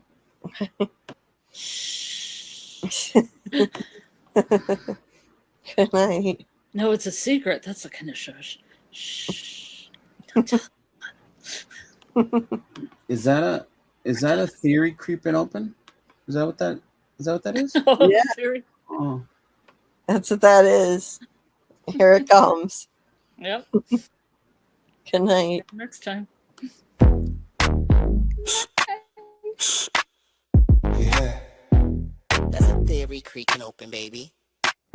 Yo, welcome to the screen where the plot gets bent. Julie B deep dives, not just for content. She don't react, she dissects those threads from the lens. Catching clues y'all missed when the credits end. What you know about freeze framing frames and while you blinking, she building an evidence drum. Got a notebook thicker than the lore itself. In a chat full of nerds with a mental health shelf. Yeah, she sees the glitch, peep the double cross. You just watching TV, she talk to the boss. Every theory and thesis, no throwaway guess. While y'all on season 1, she in season X. Said rewind and slow it, zoom in enhance. Julie B caught the symbol in the window glance. While you tweeting what just happened like a clown, she already made a flow chart, color coded breakdown. They don't die like us.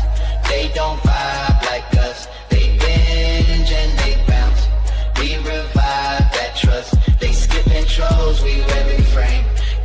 shows, we decode the game. They don't dive like us, nah, they don't dive like us. She cracked Severance before y'all knew it was deep.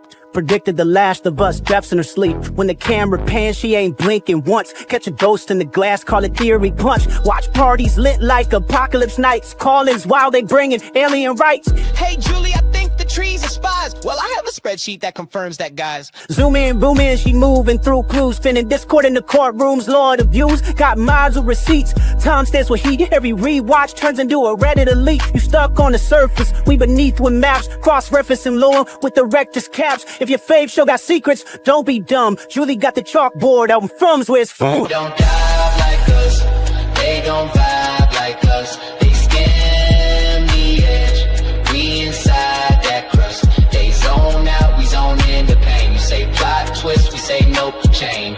They don't dive like us, nah, they don't dive like us. What's that? That ain't a blooper, that's a plot thread. You thought it was a shadow? She thought it was a coded message from season 3.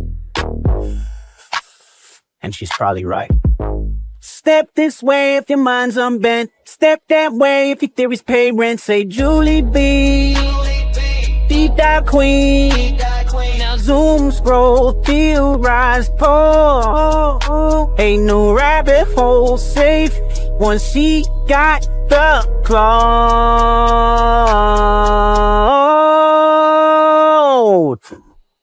They don't